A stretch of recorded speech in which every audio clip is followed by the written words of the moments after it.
Cashier counter पर सिर्फ एक ही युवती बैठी थी। यू नियान को अपनी तरफ देखते हुए देखकर उसने अपनी आंखें थोड़ी सिकोड़ी और उसे देखकर एक दोस्ताना मुस्कान दी। ठीक उसी समय कन्वीनियंस स्टोर के पिछले कमरे से एक युवक बाहर निकला। श्याओचिन, उसने आवाज लगाई, क्या तुम मेरा एक काम कर दोगी और ये भर्ती वाला पोस्टर लगा दोगी? उस युवती श्याओचिन ने मुस्कुराते हुए जवाब दिया, जरूर। यू नियान ने ऊपर देखा और पाया कि श्याओचिन हाथ में पोस्टर लिए उसी की तरफ चली आ रही है। माफ कीजिए, यू नियान ने मुस्कुराते हुए पूछा, पोस्टर की ओर इशारा करते हुए, क्या मैं इसे देख सकती हूं? ये सुनकर श्याओकिन मुस्कुराई और थोड़ा और करीब आ गई। अरे, क्या तुम कोई पार्ट टाइम नौकरी ढूंढ रही हो? यू नियान मुस्कुराई और सिर हिलाया, फिर भर्ती वाले पोस्टर को पढ़ने के लिए अपनी नजर नीचे की। श्याओकिन ने दुकान के पिछले हिस्से की ओर हाथ हिलाया। भाई चुन, जल्दी यहां आओ, ये लड़की काम ढूंढ रही है। यू नियान ने फिर से ऊपर देखा तो पाया कि वो नौजवान उसी की ओर आ रहा था। दरअसल हम अभी लोगों को काम पर रख ही रहे हैं, उसने कहा। क्या तुम इस बारे में बात करना चाहोगी? क्या तुम ही बॉस हो? उसने पूछा। यू नियान थोड़ी हैरान थी। हमारे बॉस भले ही जवान दिखते हों, लेकिन असल में उनकी उम्र बढ़ रही है। वे लगभग 30 साल के हैं।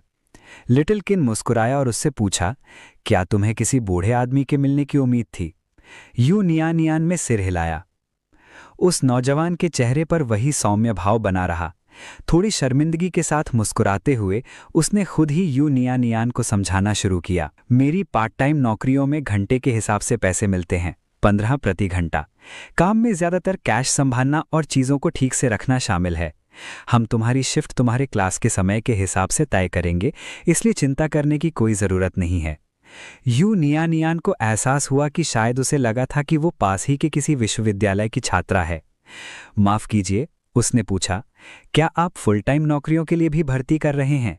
और क्या इसमें रहने खाने की सुविधा भी शामिल है? वो नौजवान एक पल के लिए रुका, फिर मुस्कुराया और पूछा, अरे, क्या तुम घर से भाग आई हो? ये सुनकर यू नियान को थोड़ी शर्मिंदगी महसूस हुई और उसने सिर हिलाया, नहीं नहीं, मैं अब बालिग हूं। लिटिल किन को अचानक बात समझ में आ गई।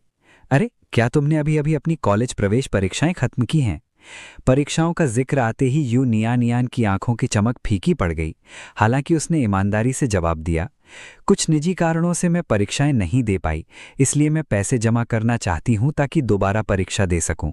ये एहसास होने पर कि उसने अनजाने में एक दुखती रग को छू दिया था, लिटिल किन चुपचाप खामोश हो गया। युवक की आंखों में थोड़ी सी हमदर्दी झलक उठी जब उसने नरम लहजे में कहा, पूरी समय की नौकरी के लिए आपको दिन में पूरे 8 घंटे काम करना होगा, लेकिन इसकी तनख्वाह पार्ट टाइम काम से थोड़ी ज्यादा है। हर महीने 3500 रुपए। शाम की शिफ्ट के लिए नाइट शिफ्ट अलाउंस भी मिलता है, साथ ही स्टोर की बिक्री के आधार पर परफॉर्मेंस बोनस भी। हम हर दिन 20 रुपए का खाने का अलाउंस भी देते हैं। जहां तक रहने की बात है, पीछे की तरफ एक छोटा सा कमरा है।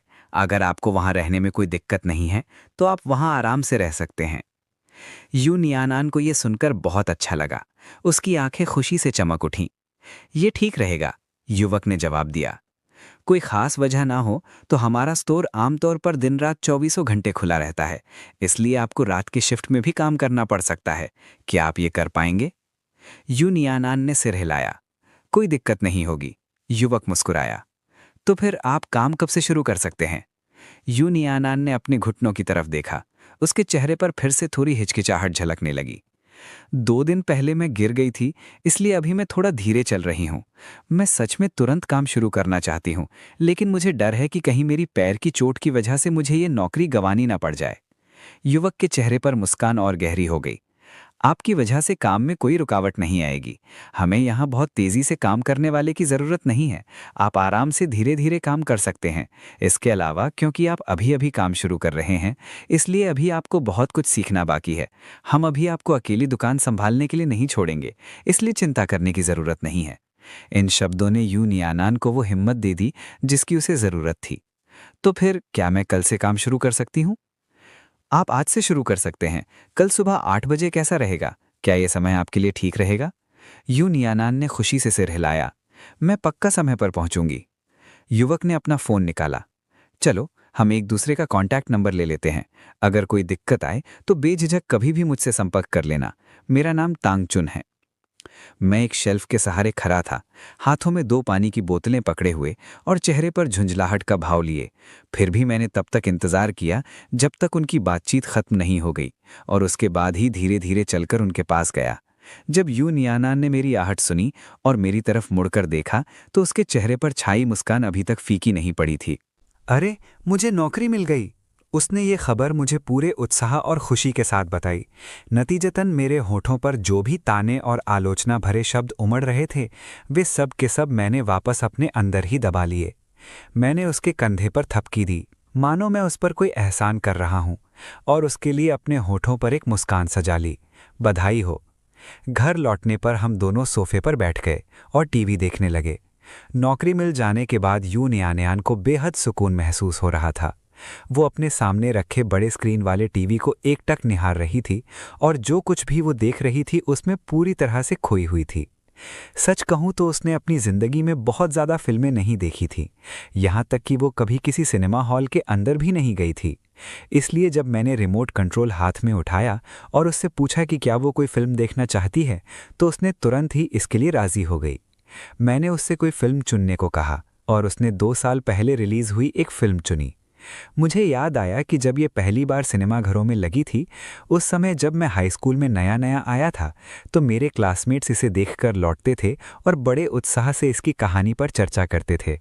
उस समय उसे मन ही मन अकेलेपन का एक गहरा एहसास होता था। वो उस समय क्या सोच रहा था? वो सोच रहा था कि जब वो कॉलेज जाएगा तो वो भी अपने क्लासमेट्स के साथ सिनेमा देखने जाएगा। मैं सोफे के एकदम बाईं ओर बैठा था।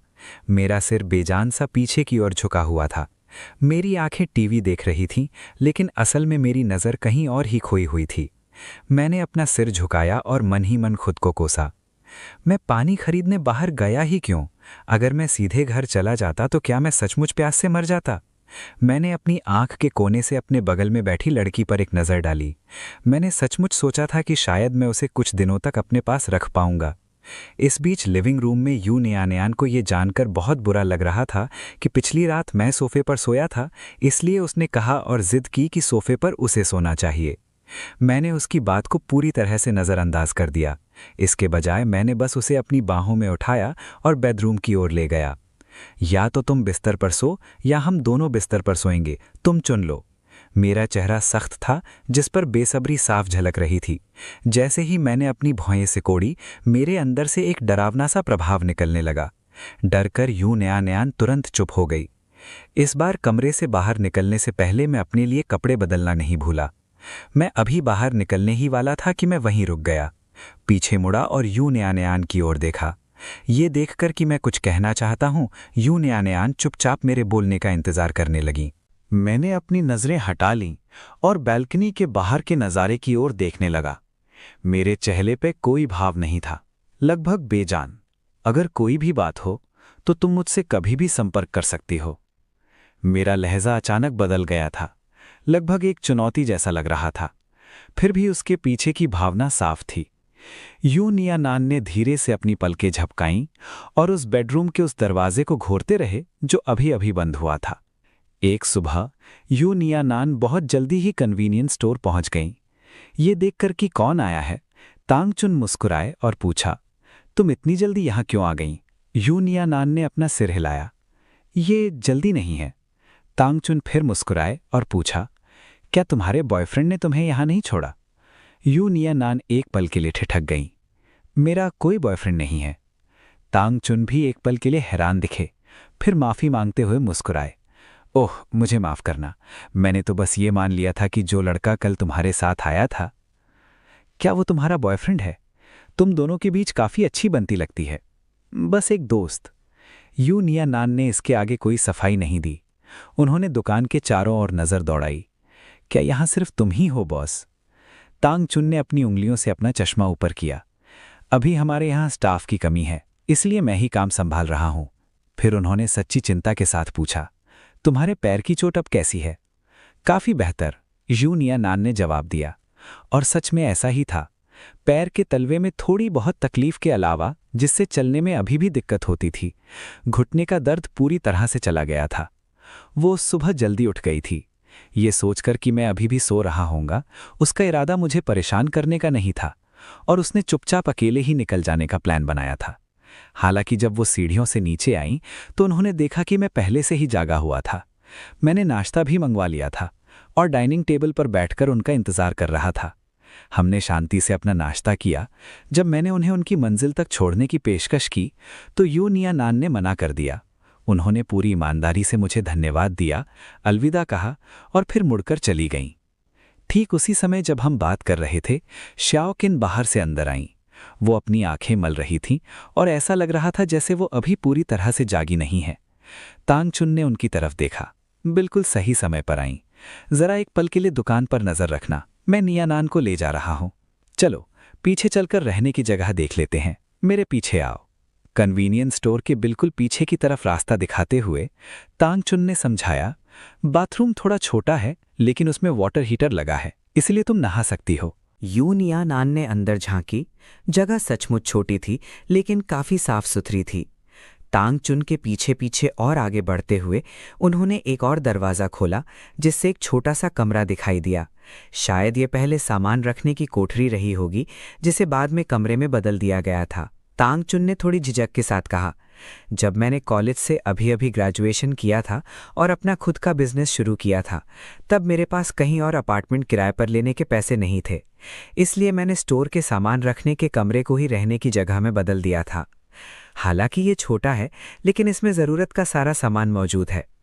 बाद में जब मैं यहाँ से चला गया तब भी मैं कभी कभी यहाँ आकर काम की शिफ्ट पूरी कर लेता था।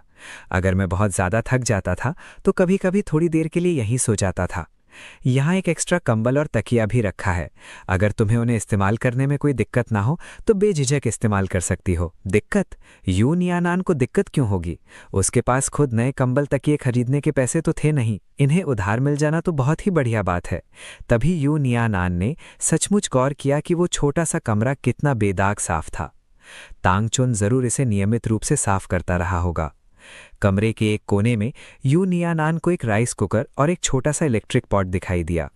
उसकी नज़र जिस तरफ थी उसे देखते हुए तांगचुन ने कहा, मैंने ये चीज़ें तभी यहीं छोड़ दी थीं क्योंकि अब मुझे इनकी ज़रूरत नहीं थी, इसलिए मैंने इन्हें यहीं रहने दिया। कल रात मैंने इन्हें बस ये देखने के लिए प्लग में लगाया था कि ये चलते हैं या नहीं।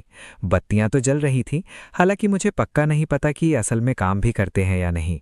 अगर तुम्हें इनकी ज़रूरत हो तो बेझिझक इन्हें आजमा कर देख सकती हो। शुक्रिया, उसने एहसानमंदी से मुस्कुराते हुए कहा। ये जगह एकदम सही थी। उसके लिए बस रहने के लिए एक जगह मिल जाना, सोने के लिए एक बिस्तर और नहाने के लिए एक जगह मिल जाना ही इस जगह को सचमुच बहुत बढ़िया बना देता था। तांगचुन ने उसे स्टोर के कामकाज के बारे में संक्षेप में समझाया और फिर ये कहते हुए वहां से चली गई कि उसे घर जाना है। उसे शाओकिन के मार्गदर्शन में काम करने के लिए रखा गया था, जिसका असली नाम असल में छीकिन था। वो पास की निंगचेंग यूनिवर्सिटी में छात्रा थी और उसके अनुसार वो यहाँ 1 साल से ज़्यादा समय से पार्ट टाइम काम कर रही थी, जिसे वो इस दुकान की सबसे पुरानी कर्मचारी बन गई थी। उसने बताया कि पहले उसके साथ 3 और लड़कियां काम करती थीं। आमतौर पर वे चारों बारी बारी से शिफ्ट में काम करती थीं और बॉस भी अक्सर मदद के लिए आ जाते थे। हालांकि कुछ ही दिन पहले उनमें से एक लड़की ने काम छोड़ दिया था, जिसके बाद नए कर्मचारी रखने का फैसला किया गया और इसी तरह उसे ये नौकरी मिल गई। उसने बताया कि आज उसे बाकी 2 लड़कियों से भी मिलने का मौका मिलेगा, क्योंकि उनमें से एक दोपहर की शिफ्ट में और दूसरी शाम की शिफ्ट में काम कर रही थी। उसने बॉस की तारीफ भी की और इस बात पर हैरानी जताई कि वो कितने अच्छे इंसान थे। हालांकि उसने ये भी माना कि उसे ये बिल्कुल समझ नहीं आता था कि लगभग 30 साल का होने के बाद भी उस आदमी की कोई गर्लफ्रेंड क्यों नहीं थी। पूरी सुबह यूनियानान कीचिन के साथ रही और कैश रजिस्टर चलाने का काम सीखा। कीचिन एक जिंदा दिल और बातूनी लड़की थी जो उससे लगातार बातें करती रहती थी। हैरानी की बात यह थी कि इससे यूनियानान का समय बहुत जल्दी बीत गया और उसे लगा कि सुबह का समय बहुत तेजी से और बहुत काम का रहा। दोपहर 2 बजे कीचिन की शिफ्ट खत्म हो गई और उसने बताया कि वो इसके बाद सीधे अपनी क्लास के लिए जा रही है। जो युवती उसकी जगह शिफ्ट संभालने आई थी, उसका नाम वू किंगया था। वो बहुत ही नरम और मीठी आवाज में बात करती थी। हालांकि उसने खुद से यूनियानान से बातचीत शुरू नहीं की, लेकिन जब भी यूनियानान उससे कोई सवाल पूछती तो वो बड़े सब्र से उसका जवाब देती। शाम 6 बजे यू नियानान की शिफ्ट खत्म हो गई। उसने एक मैप ऐप की मदद से पास में ही एक किसानों का बाजार ढूंढा और फिर आराम से पैदल चलकर वहां के लिए निकल पड़ी। अब उसकी जेब में सिर्फ 100 युआन बचे थे। फिर भी उसे इतनी सारी चीज़ों की ज़रूरत थी कि उसके पास सबसे ज़रूरी चीज़ें खरीदने को प्राथमिकता देने के अलावा कोई चारा नहीं था। यू नियानान कई अलग अलग दुकानों पर गई, फिर भी सस्ते कपड़े बदलने के लिए 40 युआन खर्च करने के बाद यू नियानान ने रात के खाने के लिए सड़क किनारे की दुकान से 1 युआन का उबला हुआ बन खरीदा। खाते हुए ही वो आराम से टहलती हुई वापस दुकान की ओर चल पड़ी। उसने मन ही मन कुछ हिसाब लगाया।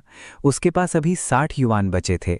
अगर वो किफ़ायत से खर्च करती तो अगली तनख्वाह मिलने तक वो इन पैसों से काम चला सकती थी। रात की एक हल्की हवा ने उसके गालों को छुआ और उसकी कनपटियों पर बिखरे बालों की लटों को लहरा दिया। यू नियानान रुकी और आसमान में लटके चांद की ओर देखा। एक चमकदार गोला जो बहुत ऊंचाई पर लटका था और जिसके आसपास एक भी तारा दिखाई नहीं दे रहा था। वह सोचे बिना न रह सकी। क्या चांद जो वहां ऊपर बिल्कुल अकेला है कभी अकेलापन महसूस करता होगा?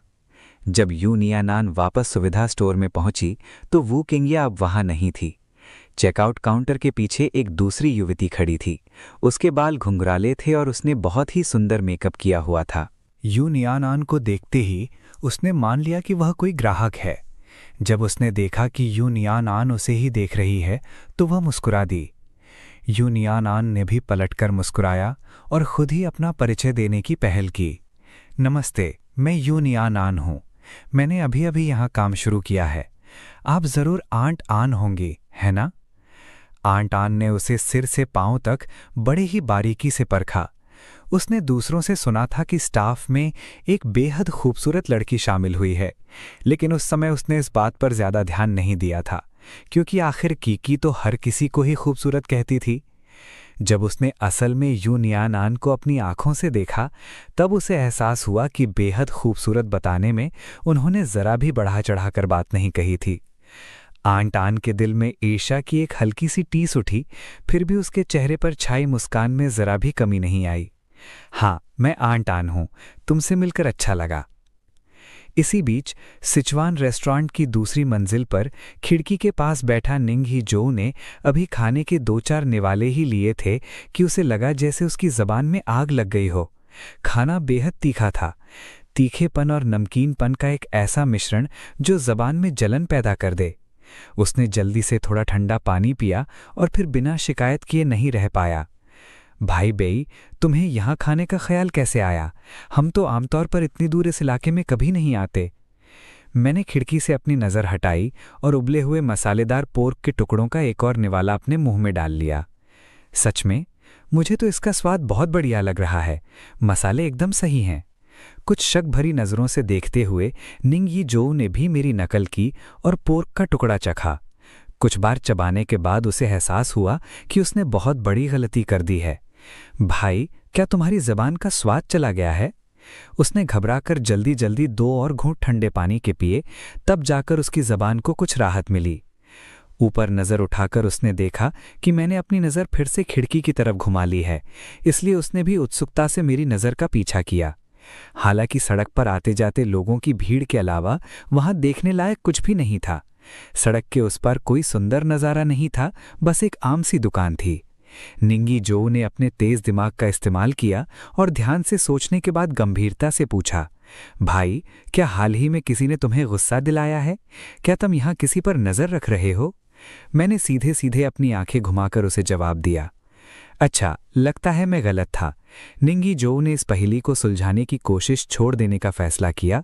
मेज़ पर सजी ढेर सारी डिशेस को देखते हुए उसने चुपचाप अपने लिए चावल का एक बड़ा कटोरा भर लिया और बारी बारी से खाने का एक निवाला और चावल के 2 निवाले खाने लगा। इसी बीच मेरी नज़र अपने आप ही खिड़की की तरफ लौट गई। सड़क के दूसरी तरफ से एक दुबली पतली लड़की धीरे धीरे चली आ रही थी। वो भीड़ में घुल मिल गई थी, फिर भी मेरी नज़र तुरंत उस पर टिक गई। उसके हाथ में एक शॉपिंग बैग था। ऐसा लग रहा था जैसे वो कुछ खरीदने के लिए बाहर गई हो। मैंने अपना ड्रिंक नीचे रखा और उसे दुकान का दरवाज़ा खोलकर अंदर जाते हुए देखा। वो दरवाजे पर खड़ी होकर काउंटर पर बैठे आदमी से बातें कर रही थी। जब उसने अपना चेहरा थोड़ा सा घुमाया तो मुझे उसके चेहरे पर एक हल्की प्यारी सी मुस्कान की झलक दिखाई दी। निंग यी ज़ोऊ ने देखा कि मैं अचानक एक ही जगह पर जम सा गया हूं और खिड़की के बाहर बहुत ध्यान से घूर रहा हूं, ये सोचते हुए कि बाहर ऐसा कौन सा दिलचस्प नज़ारा है जो शायद उससे छूट गया हो। निंग यी ज़ोऊ भी खिड़की की तरफ झुककर देखने लगा। उसकी नज़रें इधर उधर घूमी और आखिरकार सुविधा स्टोर के अंदर जाकर टिक गईं। क्या वो यूनियन आन है? उसने पूछा। इतनी दूरी से निंग यी ज़ोऊ पूरी तरह से पक्का नहीं कह सकता था, इसलिए उसने बेहतर देखने के लिए अपनी आंखें सिकोड़ी। फिर भी जैसे ही उसने ये सवाल पूछा वो खुद ही ठिठक गया। बेशक वो यूनियन आन ही थी। अगर वो यूनियन आन नहीं होती तो क्या भाई भी यहाँ इस तरह बैठे होते? मेरे चेहरे पर प्यार में डूबा हुआ भाव देखकर निंग यी ज़ोऊ को समझ नहीं आया कि क्या कहे। भाई, मैंने तुमसे ये 800 बार कहा है, अगर तुम्हें वो पसंद है तो बस आगे बढ़ो। तुम्हारे जैसे चेहरे के साथ तुम किसे नहीं जीत सकते। मैंने देखा कि यूनियन आन ने काउंटर पर खड़े व्यक्ति को हाथ हिलाकर अलविदा कहा और स्टोर के अंदर और गहराई तक चली गई, जब तक कि उनकी आकृति आखिरकार शेल्वों के पीछे छिप नहीं गई। तभी मैंने अपनी नज़र हटाई और अपने खाने का एक निवाला लिया। किसने कहा कि वो मुझे पसंद है? वो मुझे बिल्कुल भी पसंद नहीं है। निंग यी ज़ोऊ ने ये बात भी 800 बार सुना था। क्या तुम्हें सच में लगता है कि मैं इस पर यकीन करूंगा? तुम खुद से जितना चाहो झूठ बोल सकते हो, लेकिन क्या तुम्हें सच में उम्मीद है कि तुम मुझे बेवकूफ़ बना लोगे?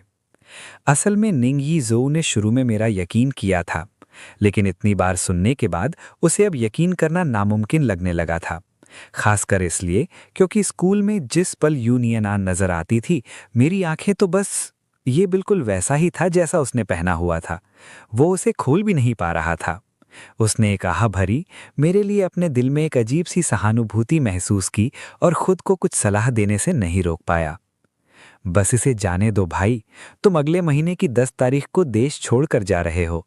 तुम पहले भी उसके साथ किसी रिश्ते में नहीं पड़े, तो अब तो और भी कम वजह है।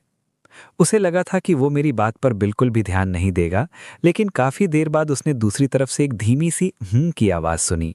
वो मुझे पसंद नहीं है। निंग यी ज़ोऊ अपनी आंखें घुमाए बिना नहीं रह सका। अगर आप जाहिर बात से भी जिद करके इनकार करने की कोई किताबी परिभाषा जानना चाहते तो ये बिल्कुल वही थी। यूनियन आन को देखते ही निंग यी ज़ोऊ को अचानक याद आया कि वो पहले मुझे क्या बताना चाहती थी, कुछ ऐसा जो नियन आन से जुड़ा था। वो सोच में पड़ गया कि क्या इस बात को अभी उठाना मेरे जख्मों पर नमक छिड़कने जैसा होगा। फिर भी उसे लगा कि इसे बताने का यही सबसे सही समय है, क्योंकि शायद इससे मेरी बची खुची उम्मीदें हमेशा के लिए खत्म हो जाएंगी। मैंने ग्रुप चैट में एक मैसेज देखा। मैंने बेमन से जवाब दिया और अपनी चॉपस्टिक से अपने कटोरे में रखे खाने को कुरेदने लगा। निंग यी ज़ोऊ आमतौर पर बहुत बातूनी था। वो जो भी गॉसिप सुनता तुरंत मेरे सामने आके बक देता था। अब तक मुझे इसकी आदत हो चुकी थी और मैं ज्यादातर इसे सिर्फ मनोरंजन के लिए सुनता था।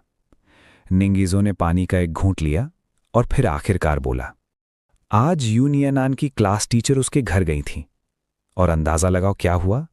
स्कूल की सबसे होशियार छात्रा गाँव यानी कॉलेज में दाखिले की परीक्षा देने ही नहीं आई। जाहिर है एक टीचर के लिए ये एक बहुत बड़ी मुसीबत थी। उन्हें वजह जानने के लिए घर जाना ही पड़ा। ये सुनकर मैंने अपनी चॉपस्टिक्स चलाना रोक दिया और उसे ऐसी नज़र से देखा जिसका मतलब था जल्दी बता भी दे। दरवाज़ा यूनियन आन के पापा ने खोला। क्या तुम्हें पता है उन्होंने टीचर से क्या कहा? मुझे नहीं पता कि निंग यी ज़ोऊ ने चीज़ों को बेवजह लंबा खींचने और हर वाक्य के साथ सस्पेंस बनाने की वो चिढ़ाने वाली आदत कहाँ से सीखी थी। ये सच में बहुत ही बर्दाश्त से बाहर था। ये भांपते हुए कि मेरी घूरलौट अब खतरनाक होती जा रही है, निंग यी ज़ोऊ ने जल्दी से आगे कहा। उसके पापा ने टीचर से कहा कि यूनियन आन ने गाँव इसलिए नहीं दिया क्योंकि वो किसी लड़के के साथ भाग गई है। जब यूनियन आन की क्लास टीचर स्कूल वापस गईं तो उन्होंने बाकी टीचरों को ये बात बताई। टीचर ने उस घटना का जिक्र किया जिसे पास से गुजर रहे कुछ स्टूडेंट्स ने सुन लिया। अब ये अफवाह हमारे स्कूल के सभी बड़े चैट ग्रुप्स में आग की तरह फैल रही है। जब निंग यी ज़ोऊ ने यह खबर सुनी तो उसे ये बात बिल्कुल समझ नहीं आई, क्योंकि यूनियन आन उसे उस तरह की इंसान बिल्कुल नहीं लगती थी। फिर भी आखिर में कोई भी सच में ये नहीं जान सकता कि कोई इंसान अंदर से कैसा है, यहाँ तक कि उसके सबसे करीबी लोग भी नहीं। उसके पिता ने तो टीचर से ये भी कहा था कि अगर उन्हें कभी यूनियन मिल जाए तो वे उन्हें तुरंत बताएं और उसे घर वापस आने के लिए मनाने की कोशिश करें।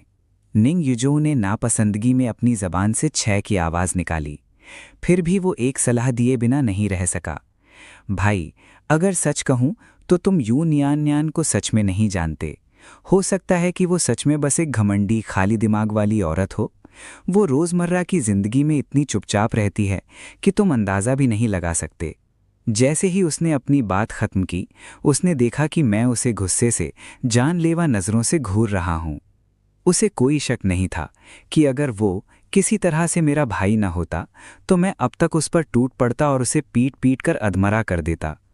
मैंने धीमी डरावनी आवाज़ में कहा, वो आदमी मैं ही था क्या? निंग युजो इतना हैरान हुआ कि वो और उसके साथ लड़कों का पूरा ग्रुप अपनी सीटों से उछलकर खड़े हो गए। भाई, तुमने यू नियान के साथ कब चक्कर चलाया? रुको, ये बात समझ में नहीं आ रही। अगर तुमने सच में उसके साथ चक्कर चलाया होता तो तुम यहाँ दुबक कर छिप छिप कर देखने की कोशिश क्यों कर रहे होते? मैंने ग्रुप के मैसेज दिखाओ, मैंने त्योरी चढ़ाते हुए कहा। उसने जवाब में कुछ बुदबुदाया और यूं ही एक चैट ग्रुप खोल दिया। वे सब यू नियान वाली घटना के बारे में ही बात कर रहे थे। हर कोई किसी दूसरे नाम से बिना अपनी पहचान बताए पोस्ट कर रहा था। इतने डरपोक थे कि अपना असली नाम बताने की भी हिम्मत नहीं थी।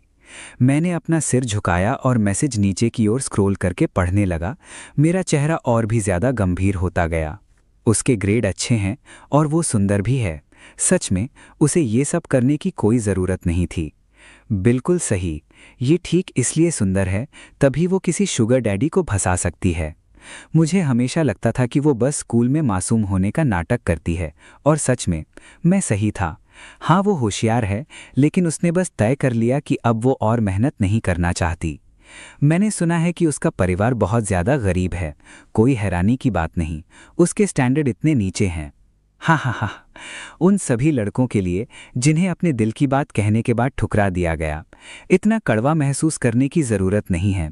ये तुम्हारी अपनी गलती है कि तुम्हारे परिवार इतने अमीर नहीं हैं।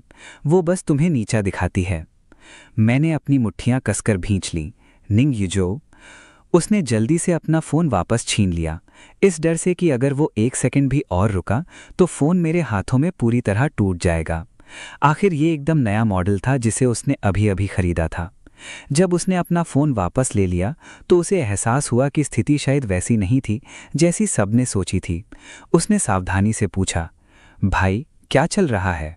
मैंने जवाब दिया, उसके पिता उसे पीट रहे थे। मैं बस वहां से गुजर रहा था, इसलिए मैं उसे अपने साथ ले आया। मैंने जानबूझकर उन दो आदमियों का जिक्र नहीं किया जो गुंडों जैसे दिख रहे थे, ये भांपते हुए कि यूनियाना नहीं चाहती थी कि किसी और को पता चले कि उसके साथ क्या हुआ था। मैंने ज्यादा गंभीर बातों को नज़रअंदाज करना ही बेहतर समझा। निंगीजो ने गाली दी। उसका पिता सच में घटिया इंसान है। वो सच में घटिया इंसान था। अगर यूनियानान उस समय इतना डरा हुआ न होती और मुझे जल्दी से वहां से निकलने के लिए न कहती तो मैं निश्चित रूप से उस बदजुबान बूढ़े कमीने को वो मार देता जिसका वो हकदार था। मेरी नज़रें भारी हो गईं जब मैंने उसकी ओर देखा। निंगीजो, यूनियानान के मामले में तुम्हें किसी से भी एक शब्द भी कहने की इजाज़त नहीं है, खासकर उसके अभी के ठिकाने के बारे में, वरना। निंगीजो ने अपना दुबला पतला शरीर सीधा किया और अपना हाथ उठाकर एक गंभीर कसम खाई। भाई, मैं कसम खाता हूं कि मैं कुछ भी नहीं कहूंगा, भले ही मेरी जान चली जाए। क्या तुम मुझे नहीं जानते? मैं सबसे भरोसेमंद इंसान हूं। सबसे भरोसेमंद कहना शायद थोड़ी ज्यादा ही तारीफ होगी। हालांकि निंगीजो आमतौर पर थोड़ा चंचल लगता था, लेकिन जब गंभीर मामलों की बात आती थी तो वो कभी कोई गलती नहीं करता था, और ठीक इसी वजह से मैं उसे कुछ बातें बताने को तैयार हो गया था। मैंने अपना फ़ोन निकाला, मैसेजिंग ऐप खोला और यूनियानान को एक मैसेज भेजा।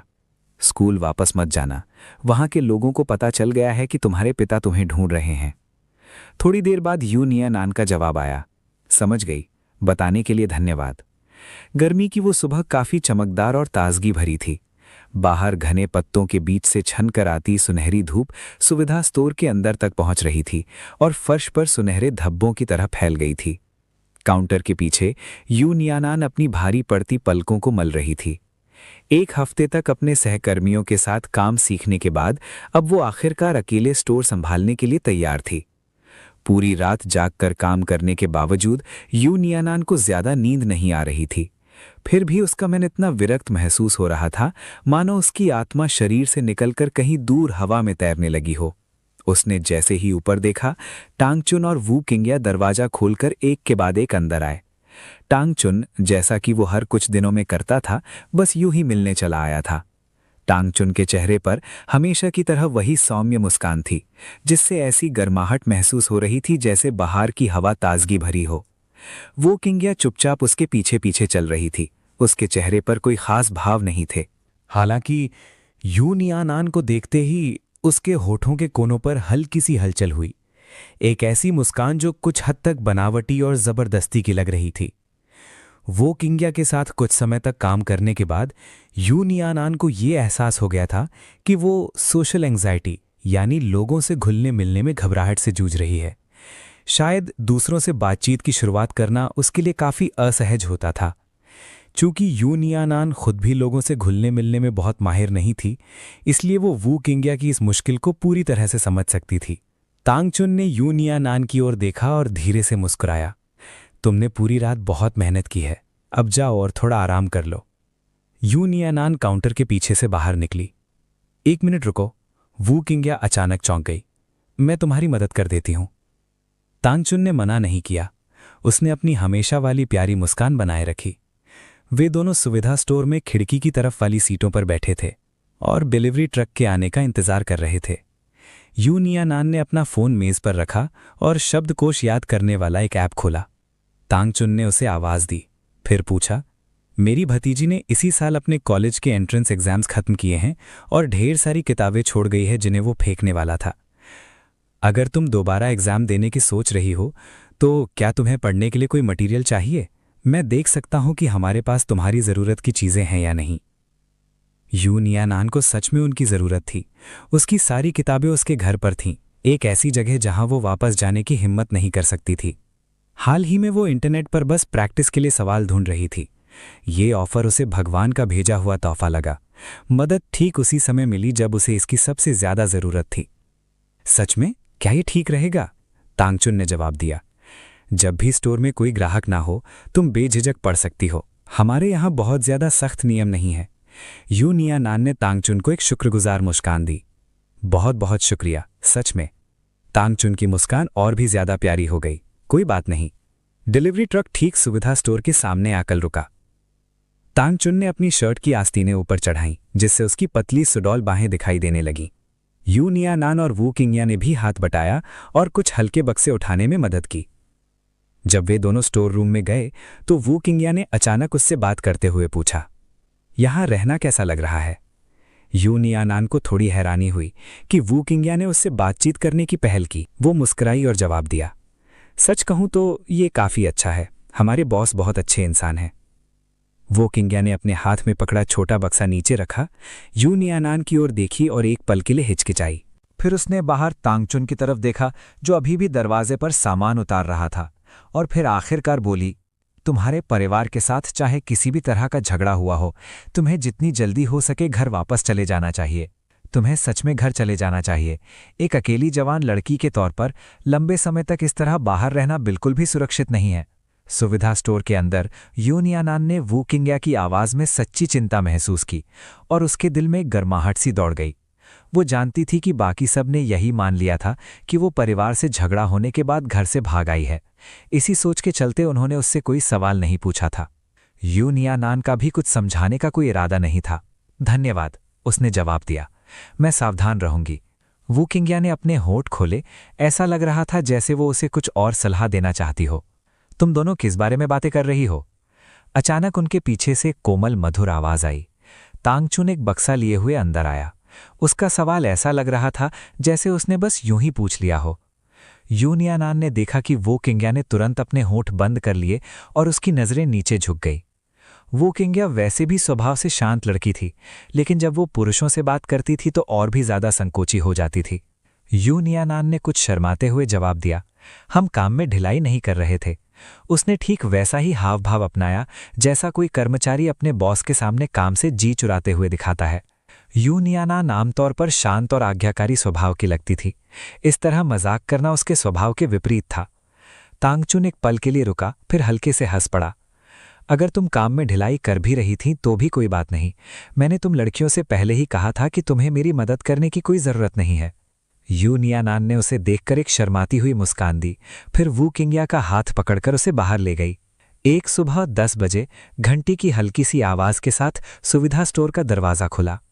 एन यी, जो बोरियत के मारे परेशान हो रही थी, अपनी नई नई सवारी हुई भौहों को निहार रही थी। तभी उसकी नज़र उस नए आने वाले पर पड़ी। उसकी आंखें खुशी से चमक उठीं और वो प्यारी सी मुस्कान के साथ उसका स्वागत करने के लिए तेजी से आगे बढ़ी। तुम यहाँ कैसे? क्या तुम मुझसे मिलने आई हो? तांगचुन, जो स्टोर के अंदर एक बक्सा ले जा रहा था, एन यी को देखकर हैरान रह गया। मुस्कुराते हुए उसने उससे पूछा, क्या तुमने अपनी शिफ्ट बदल ली? एन ये ने अपना हाथ टांगचुन के हाथ में डाल दिया। उसका सवाल सुनकर वो नाराजगी से मुंह फुलाकर बोला, क्या? तो तुम यहाँ खास तौर पर मुझसे मिलने नहीं आई थी? फिर उसे याद आया कि उसने किसके साथ अपनी शिफ्ट बदली थी और उसकी भौहें तन गईं। साथ ही उसकी आवाज भी कुछ ऊंची हो गई। तुम तो यू नियानान को ढूंढते हुए आई थी ना? तुम्हें उससे क्या चाहिए? तुम्हें भी लगता है कि वो मुझसे ज्यादा सुंदर है? क्या यही बात है? तांगचुन ने काउंटर पर बॉक्स रखा, घूमा और एन यी को गले लगा लिया। बेशक तुम ही सबसे सुंदर हो। उसके हाथ धीरे से एन यी की पीठ सहला रहे थे और उसकी आवाज बहुत नर्म और प्यार भरी थी। तुम आखिर सोच क्या रही हो? यू नियानान तो मेरे लिए बस एक छोटी बहन जैसी है। मैं तो बस उसके लिए कुछ किताबें देने आया था। तो फिर तुमने उसे वहां रुकने क्यों दिया? एन यी की आवाज तांगचुन की छाती से दबकर धीमी सुनाई दी। तांगचुन को पहले तो समझ ही नहीं आया कि वो क्या कहना चाह रही है। इसमें इतनी बड़ी बात क्या है? वो कमरा वैसे भी खाली ही था। लेकिन एन यी ने बेचैनी से ऊपर देखा, तांगचुन पर एक नजर डाली, फिर अपनी नजरें नीचे कर लीं। उसने फुसफुसाते हुए कहा, लेकिन वो तो हमारी पहली बार थी। उसके शब्द अचानक बीच में ही रुक गए, लेकिन अब तांगचुन पूरी तरह समझ गया था। उसने एन यी के बालों में धीरे से हंसते हुए कहा, तो क्या इसका मतलब ये है कि अब से हम जब भी कहीं प्यार करेंगे तो मुझे वो जगह खरीदनी पड़ेगी? एन यी शर्म से लाल हो गई और शरारत में तांगचुन की छाती पर एक हल्की सी मुक्की मारी। तुम कितने परेशान करने वाले हो, उसने नखरे भरे अंदाज में कहा। तांगचुन ने इस मौके का फायदा उठाकर उसे और भी कसकर अपनी बाहों में भर लिया। अरे अरे, सबसे जरूरी तो हम हैं। उस छोटे से कमरे से भला क्या फर्क पड़ता है?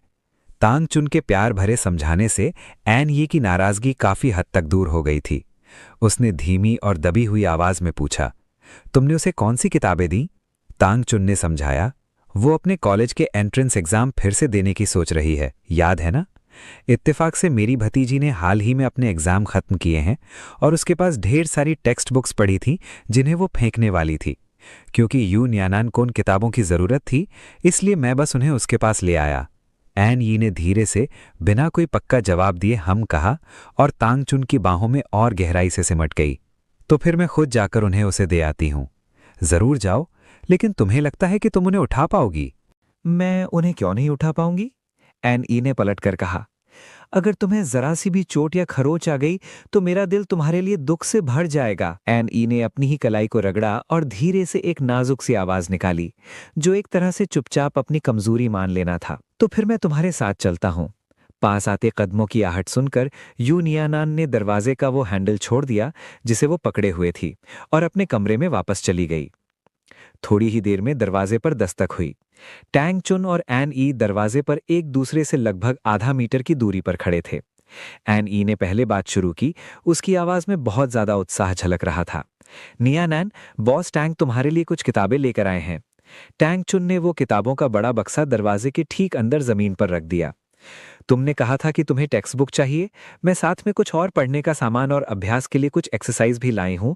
मुझे लगा कि ये तुम्हारे काम आ सकती हैं। उम्मीद है इनसे तुम्हें मदद मिलेगी। यू नियानान ने विनम्रता से मुस्कुराते हुए कहा, आपका बहुत बहुत शुक्रिया। टैंगचुन ने उससे कहा कि इतनी औपचारिकता की कोई जरूरत नहीं है। उसे मन लगाकर पढ़ाई करने के लिए प्रोत्साहित किया और उसे भरोसा दिलाया कि पढ़ाई में आने वाली किसी भी मुश्किल के लिए वो बेझिझक उसके पास मदद के लिए आ सकता है। इतना कहकर वो वहां से चला गया। यू नियानान उस बक्से को घसीटकर अपने कमरे में ले गया और उसका मन अनजाने में ही उस बातचीत को दोहराने लगा जिसे उसने अभी अभी सुनी थी। असल में उसका इरादा बाहर निकलने का था, लेकिन जैसे ही उसका हाथ दरवाजे के हैंडल पर पड़ा, उसे बाहर से आती हुई कुछ आवाजें सुनाई दी। हालांकि दूरी ज्यादा होने की वजह से आवाजें थोड़ी धीमी थीं, फिर भी वो कही जा रही बातों का मोटा मोटा मतलब समझ पा रहा था। ऐसा लग रहा था कि एन ई और टैंग चुन एक दूसरे को पसंद करते हैं और इस बारे में किसी और को कुछ पता नहीं है। यू नियानान ने इस बात पर ज्यादा ध्यान नहीं दिया, क्योंकि वे दोनों साफ तौर पर नहीं चाहते थे कि किसी और को इस बारे में पता चले, इसलिए वो बस कुछ भी न सुनने का नाटक करते हुए मेज की दूसरी तरफ बैठा रहा। निंग ये जो ने कहा कि उसके कजिन ने पहले कभी उसे इतनी बार डिनर पर नहीं बुलाया था, ये बात उसे थोड़ी अजीब और डरावनी लगी। उसे और भी ज्यादा अजीब और डरावना उस रेस्टोरेंट का नाम लगा, great circle Sichuan restaurant. Cousin, अगर तुम यू नियानान से मिलना चाहते हो तो खुद ही जाकर मिल लो। प्लीज मुझे अपने साथ घसीटना बंद करो, मैं तो तुमसे लगभग भीख ही मांग रहा हूं। तीखे लाल पकवानों से भरी मेज को देखकर निंगी जो को इतना बुरा लगा कि उसकी आंखों में आंसू आ गए। कई दिनों तक रुक रुक कर ये खाना खाने के बाद उसे ऐसा लगा जैसे उसकी कमर से आग निकल रही हो। वहीं उसका मुंह तो बिल्कुल ठीक था, जो कि एक मजाक जैसा था, क्योंकि नेंगी झो को लगा था कि उसके कजिन ने उसकी पिछली सलाह को सच में मान लिया है। खैर, एक तरह से उसने सलाह मानी तो थी। उसने उस लड़के को जानबूझकर परेशान करने की कोशिश तो नहीं की थी, लेकिन सिर्फ जासूसी करने के लिए हर कुछ दिनों में इस घटिया सिचुआन रेस्टोरेंट में चुपके से आना जाना, ये किस तरह की बेवकूफ़ी थी। और ये तो सबसे बुरी बात भी नहीं थी। असली समस्या ये थी कि पहले दिन बस 2 सेकंड की झलक के अलावा अगली 3-4 बार आने पर उन्हें कोई भी इंसान नजर नहीं आया।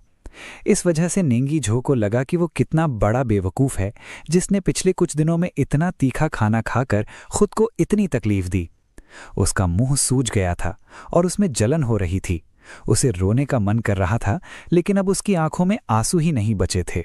कजिन, तुम सीधे यू नियानान को डिनर पर क्यों नहीं बुला लेते? नेंगी झो के दिमाग में अचानक एक आइडिया आया। वो मुस्कुराते हुए आगे की ओर झुका और बोला, बस उसे रोज यहाँ खाने पर बुलाओ और फिर धड़ाम अपने दिल की बात कह दो। जब वो काफी दिनों तक ये घटिया खाना खा लेगी तो तुम्हारी बात मानते हुए वो पक्का रो रही होगी। वो अपनी आंखों के सामने यू नियानान को रोते हुए साफ साफ देख पा रहा था। बस मुझसे ये वादा करो कि तुम मुझे अब इस रेस्टोरेंट का खाना खाने के लिए मजबूर नहीं करोगे, और तुम जो कुछ भी कहोगे मैं मान जाऊंगा। वाह! ठीक उसी पल जब नेंगी झो अपने मन में चल रही इस विस्तृत कल्पना में पूरी तरह डूबा हुआ था, उसने अपना सिर घुमाया और देखा। मेरे बेहद गंभीर चेहरे को देखकर उसने तुरंत अपना मुंह बंद कर लिया। लगभग 10 बज चुके थे। सिचुआन रेस्टोरेंट रात के लिए बंद होने ही वाला था। बढ़िया, आज फिर उससे मिलना रह गया।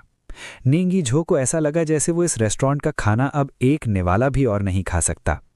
भाई, अगर तुम सच में उससे मिलना चाहते हो तो क्यों ना मैं जाकर पता करूं कि यू नियानान की ड्यूटी कब होती है। नेंगी झो ने अपनी पीठ थपथपाई। उसे पूरा यकीन था कि वो सचमुच एक बेहतरीन चीनी भाई है। फिर भी मैंने कोई प्रतिक्रिया नहीं दी। या अगर तुम्हें कोई जल्दी नहीं है तो तुम बस सुबह जल्दी उठ सकते हो भाई। जैसा कि टीचर हमेशा कहते थे, जो जल्दी उठता है उसे ही सब कुछ मिलता है। बस एक ही दिक्कत थी, इतनी सुबह सवेरे सिचुआन रेस्टोरेंट खुला भी नहीं होता। मैंने उसे एक ठंडी नज़र से देखा, बिना किसी भाव के अपनी जगह से उठा और बिल चुकाने के लिए काउंटर की ओर चल दिया। एक सुबह मैंने अपने हाथ से जम्हाई दबाई, अपना फ़ोन निकाला और समय देखा। सुबह के 6:30 बजे थे। मैं असल में 5 बजे ही बिस्तर से उठ गया था। मुझे पक्का यकीन था कि ये मेरी पूरी जिंदगी में सबसे जल्दी उठने का समय था। इस समय तक आसमान पूरी तरह से रोशन हो चुका था, मौसम काफ़ी सुहावना था और सड़क पर अभी भी बहुत कम लोग थे, सिवाय कभी कभार सुबह जल्दी उठने वाले किसी राहगीर के। एक सम्मानजनक दूरी बनाए रखते हुए मैं धीरे धीरे उस व्यक्ति के पीछे पीछे चलने लगा। ये सचमुच अजीब था। दूर से उसकी बस एक झलक ही मेरे दिल की उस बेचैनी और घबराहट को तुरंत शांत करने के लिए काफ़ी थी, जिसने पिछले कुछ दिनों से मुझे परेशान कर रखा था। इतनी सुबह सवेरे वो कहाँ जा रही होगी? उसने 3 स्टीम्ड बन खरीदे। वो देखने में तो बहुत दुबली पतली लगती थी, लेकिन उसकी भूख हैरानी की बात थी। मुझे लगा कि वो लाइब्रेरी जा रही होगी। मैं बिना किसी जल्दबाजी के उसके पीछे पीछे चलता रहा और उस हल्की हवा के सुखद एहसास का मजा लेता रहा जो मेरे गालों को छू रही थी। ऐसा लग रहा था जैसे समय खुद ही, हर चीज एक इत्मीनान भरे शांत ताल में ढल गई थी। आधे घंटे बाद मैंने देखा कि यू नियानान एक शॉपिंग मॉल के दरवाजे पर पहुंच गई। मॉल के मुख्य दरवाजे कसकर बंद थे। वो 9 बजे तक नहीं खुलने वाले थे और मैं वहीं ठिठक गया, अपनी बेबसी पर मुस्कुराते हुए। तुम बहुत जल्दी आ गई यूनियानान, भला सुबह 7 बजे कौन मॉल जाता है? फिर भी यूनियानान दरवाजे पर ज्यादा देर तक नहीं रुकी, मानो उसे पहले से ही पता हो कि इस समय मॉल खुला नहीं होगा। वो आगे बढ़ती गईं और एक KFC में चली गईं। कांच के पार से मैंने उसे सबसे दूर वाले कोने में एक सीट चुनते, बैठते और फिर अपनी जेब से एक स्टीम्ड बन निकालते देखा, जिसे वो अपने फोन पर कुछ देखते हुए मजे से खाने लगी। कभी कभी वो नज़र उठाकर रेस्टोरेंट के अंदर का जायजा लेती और जब वो देख लेती कि अभी भी बहुत सारी सीटें खाली हैं, तभी वो निश्चिंत होकर अपना सिर फिर से नीचे करती और वहीं बैठी रहती। मैं 2 घंटे तक चुपचाप बैठा रहा। बाहर प्लाजा में खड़े विशालकाय मैस्कॉट्स की आड़ में मैंने पूरे 2 घंटे इंतजार किया। सूरज अब आसमान में काफी ऊंचे चढ़ चुका था और जैसे जैसे फुटपाथ का तापमान बढ़ता गया, मुझे पसीना आने लगा। फिर भी मैं अपनी जगह से 1 इंच भी नहीं हिला। मुझे डर था कि अगर मैं एक पल के लिए भी वहां से हटा तो कहीं वो गायब न हो जाए। 9 बजे यूनियानान KFC से बाहर निकली। उसने शॉपिंग मॉल के बाहर चारों ओर एक छोटा सा चक्कर लगाया और फिर एक शिन्हुआ बुक स्टोर में चली गईं। जिन दिनों यूनियानान की दिन की ड्यूटी नहीं होती थी, वो सुबह जल्दी उठ जाती, माइसान से अपने स्टीम्ड बंस का ऑर्डर लेती और फिर आराम से टहलते हुए शिन्हुआ बुक स्टोर पहुंच जाती। बुक स्टोर असल में 9 बजे तक खुलता नहीं था, लेकिन इतनी जल्दी पहुंचने का उसका मकसद बस सुबह की ठंडक का मजा लेना होता था, क्योंकि 8 बजे तक सूरज अपनी पूरी तेजी से चमकने लगता था। शुरू में उसे KFC के अंदर जाने में थोड़ी झिझक महसूस होती थी। चूंकि वो कुछ खरीद नहीं रही होती थी, इसीलिए वो बाहर ही कोई छायादार कोना ढूंढ लेती, कभी उकड़ू बैठकर तो कभी खड़े होकर, और मॉल खुलने तक यानी 2 घंटे तक वहीं इंतजार करती रहती। और तब तक वो पसीने से पूरी तरह भीग चुकी होती थी। हालांकि बाद में उसने देखा कि दूसरे लोग भी बिना कुछ खरीदे ही अंदर आराम करने चले जाते हैं, तो उसका भी हौसला बढ़ा और उसने भी वैसा ही करना शुरू कर दिया। शिन्हुआ बुक स्टोर को चुनने की उसकी वजह सीधी साधी थी। वहां पढ़ाई में मदद करने वाली चीज़ों के लिए एक खास सेक्शन था, और चूंकि वहां आमतौर पर पढ़ने वाले लोगों की भीड़ लगी रहती थी, इसीलिए वो बिना किसी झिझक या अजीबपन के पूरा दिन वहां बिता सकती थी, भले ही वो कुछ भी न खरीदे। एक नियमित ग्राहक की तरह बेझिझक चलते हुए यूनियानान सीधे स्टडी एड्स वाले सेक्शन की ओर चली। उसने पिछली बार अधूरी रह गई चीज़ों को उठाया, बैठने के लिए एक जगह ढूंढी और सवालों को हल करने में जुट गई। उसने अपनी पढ़ाई की सामग्री मेज पर रखी, अपने फ़ोन पर नोट्स ऐप खोला और सवालों को हल करने के अपने तरीके को टाइप करना शुरू कर दिया। जब मैं बुक स्टोर में दाखिल हुआ, तब तक वहां काफ़ी लोग आ चुके थे। ज्यादातर लोग छोटे छोटे ग्रुप में घूम रहे थे और किताबों की अलमारियों के पास से इत्मीनान से गुजर रहे थे, जबकि कुछ ही लोग चुपचाप बैठे अपनी अपनी किताबों में खोए हुए थे। बड़े सब्र के साथ मैं शिन्हुआ बुक स्टोर के हर सेक्शन में घूमा और आखिरकार दूसरी मंजिल के एक कोने में, जहां किसी का ध्यान आसानी से नहीं जाता, मुझे यूनियानान मिल गई। वो अपने सामने मेज पर रखी किताब को बड़े ध्यान से देख रही थी और बीच बीच में अपने फ़ोन पर कुछ टाइप कर रही थी। मेरी आंखों में एक मुस्कान तैर आई। मैंने अपने लिए एक किताब उठाई और उसके ठीक सामने वाली सीट पर बैठ गया। उसे लगभग 3 हफ्तों से ना देखने के कारण वो मुझे थोड़ा दुबला पतला लग रही थी और उसका पूरा अंदाज पहले से भी ज्यादा शांत और गंभीर लग रहा था, ठीक वैसे ही जैसे किसी पहाड़ की चोटी से कोई झरना फूट रहा हो, ठंडा, साफ और शांत।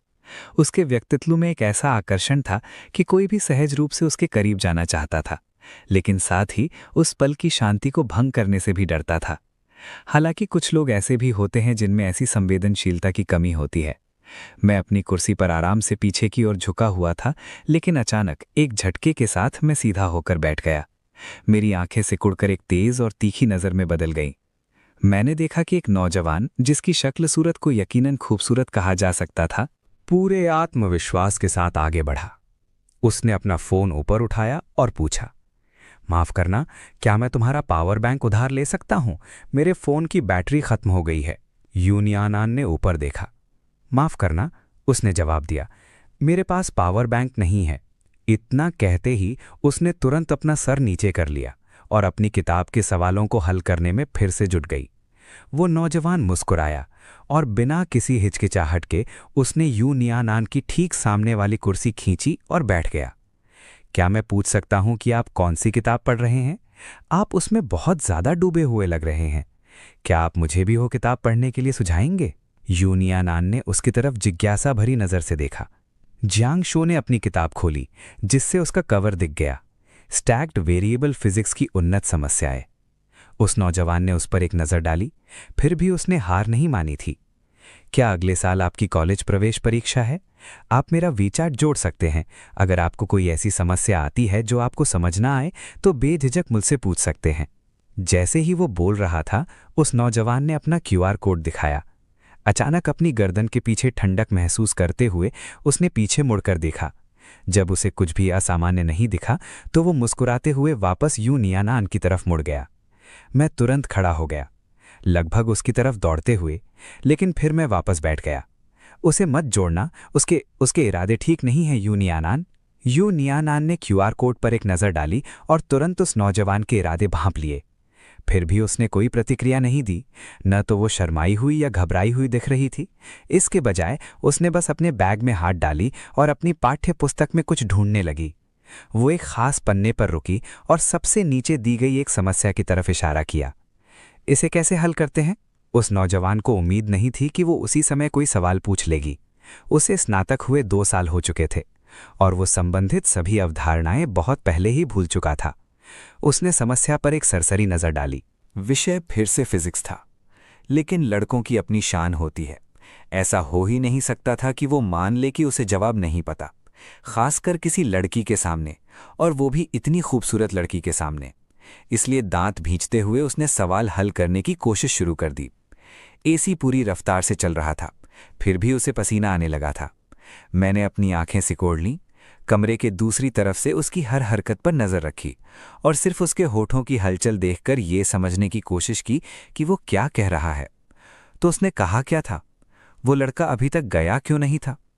तुम दोनों एक ही किताब से क्यों पढ़ रहे थे? और उस लड़के के कान लाल क्यों हो रहे थे? मेरी भींची हुई मुट्ठियों से चटकने की आवाज़ आई। सिर्फ 1 मिनट के अंदर ही हमारे सामने बैठा वो लड़का इतना घबरा गया था कि वो शर्म से लाल हो रहा था और उसे जोरों का पसीना आ रहा था। यू नियानान का उसे परेशान करने का कोई इरादा नहीं था, इसलिए उसने तालियां बजाईं और कहा, मुझे इसका हल मिल गया, धन्यवाद सीनियर। उसने अपनी कुर्सी खींचकर वापस अपनी मेज की तरफ कर ली। उस लड़के ने राहत की सांस ली, वैसी सांस जो मौत के मुंह से बाल बाल बचने के बाद कोई लेता है, और अपने माथे से पसीना पोंछा। वाह, ये तो कमाल था। तुम्हें इतनी जल्दी समझ आ गया। मैं तो अभी अभी सवाल पढ़ना ही खत्म कर पाया था। वो हकलाते हुए बोला। अच्छा, तो फिर मैं अब तुम्हारी पढ़ाई में रुकावट नहीं डालूंगा, मैं अब चलता हूं। जब वो लड़का जाने के लिए मुड़ा तो मुझे आखिरकार उसके चेहरे के हाव भाव देखने को मिले। अजीबपन और पछतावे का मिला जुला भाव, जिसमें खुद को बेवकूफ़ साबित करने की शर्म भी झलक रही थी। ये साफ था कि उसे मना कर दिया गया था। मैं जीत की हंसी हंसा, फिर अपनी कुर्सी पर पीछे की ओर टिक गया, अपने पैर एक दूसरे पर चढ़ाए और उन्हें आराम से हिलाने लगा। मुझे पता था, मैंने तुमसे कहा था ना कि यू नियानान की पसंद इतनी भी बुरी नहीं है। वो उसे मना ही करने वाली थी। सोचकर देखो, जब हम अभी स्कूल में थे तब भी बहुत सारे लड़कों का उस पर क्रश था। मेरे आसपास के लड़कों की बातचीत में मुझे अक्सर उसका नाम सुनने को मिलता था। काफ़ी लड़कों ने तो उससे अपने दिल की बात भी कह दी थी, फिर भी मैंने उसे किसी की बात मानते हुए नहीं देखा। उनमें से काफ़ी लड़कों ने तो यू नियानान को अपने दिल की बात भी कह दी थी, फिर भी मैंने उसे कभी किसी की बात मानते हुए नहीं देखा। ओह हाँ, एक बार तो मैंने अपनी आंखों से किसी को प्रपोज करते हुए भी देख लिया था। उस बार यू नियानान ने उसे कैसे मना किया था? उसकी आवाज़ में पूरी तरह से हैरानी झलक रही थी। धन्यवाद, लेकिन मुझे सच में अपनी पढ़ाई पर ध्यान देना है, माफ़ करना। हाँ, वो ऐसी ही है। वो एक आदर्श छात्रा है, पढ़ाई करना उसे सबसे ज़्यादा पसंद है। बस इस बारे में सोचने से ही मुझे मन की शांति मिलती है।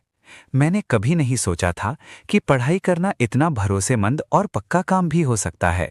लंच के समय बहुत से लोग कुछ खाने के लिए बुक स्टोर से बाहर चले गए। यू नियानान भी खड़ी हुई, अपना सामान समेटा और अपनी किताबों को बड़े ही सलीके से वापस उनकी जगह पर रख दिया, उन्हें बिल्कुल साफ सुथरा और सही सलामत हालत में छोड़कर। मुझे लगा कि वो भी जा रही है, इसलिए मैं उसके पीछे पीछे जाने के लिए खड़ा हो गया। लेकिन इसके बजाय वो लड़का असल में बुक स्टोर से बाहर गया ही नहीं था। किताबों की अलमारियों की कई कतारों जो बड़े करीने से लगी हुई थीं, वो धीरे धीरे और आराम से घूम रहा था। उसका ऊपर उठा हुआ चेहरा एकाग्र और शांत लग रहा था और उसकी नजरें अलमारियों पर घूम रही थीं। एक अलमारी से एक किताब निकालने के बाद वो वहीं बैठ गया और उसे पलटने लगा। उस सुबह उसने जो 3 स्टीम्ड बन खरीदी थीं, उनमें से 2 बचे थे। प्लास्टिक की थैली में से एक बन को पकड़े हुए वो उसे छोटे छोटे टुकड़ों में कुतरने लगी। ये देखकर मैंने एक ऐसी जगह ढूंढी जहां से मैं उसे देख सकूं और बैठ गया। अपनी जगह से मैं उसके चेहरे का निचला हिस्सा ही देख पा रहा था। जब वो बन चबा रही थी तो उसके गाल फूल गए थे, जिससे वो एक छोटी गिलहरी जैसी लग रही थी। मैंने थोड़ी त्योरियां चढ़ाईं। दोपहर के खाने में बस एक बन कुतर रही है, कोई हैरानी की बात नहीं कि वो इतना दुबली पतली है। अगर उसके पास खाने के लिए पैसे नहीं हैं तो वो मेरे पास क्यों नहीं आती? क्या मैंने उससे नहीं कहा था कि वो कभी भी मुझसे मांग सकती है? इस बीच इंटरनेट कैफे के अंदर निंग यीजो को उसके गेम में लगातार दौड़ाया और पीटा जा रहा था। वो हताशा में लगभग खड़ा ही हो गया था। फिर भी वो उस चीज से बच नहीं पाया जो होनी निश्चित थी, गेम में मारा जाना। स्क्रीन काली हो गई। चिढ़ने के बाद निंग यीजो ने अपना माउस एक तरफ फेंक दिया, अपनी जेब से एक सिगरेट निकाली, उसे मुंह में दबाया और उसे जलाने के लिए अपना लाइटर टटोलने लगा। उसके बगल वाली कुर्सी पीछे की ओर खिसकी क्योंकि किसी ने उसे पीछे खींचा था। निंग यीजो ने उस तरफ देखा, साथ ही गेम में अपनी बंदूक भी बड़ी कुशलता से चलाता रहा और कहा, आलस करना बंद करो, ऑनलाइन आओ, मेरे लिए जाकर उनकी बैंड बजा दो। यहाँ तो लोग मुझे बुरी तरह से परेशान करके मार ही डाल रहे हैं। मैंने उसकी बात पर ध्यान नहीं दिया।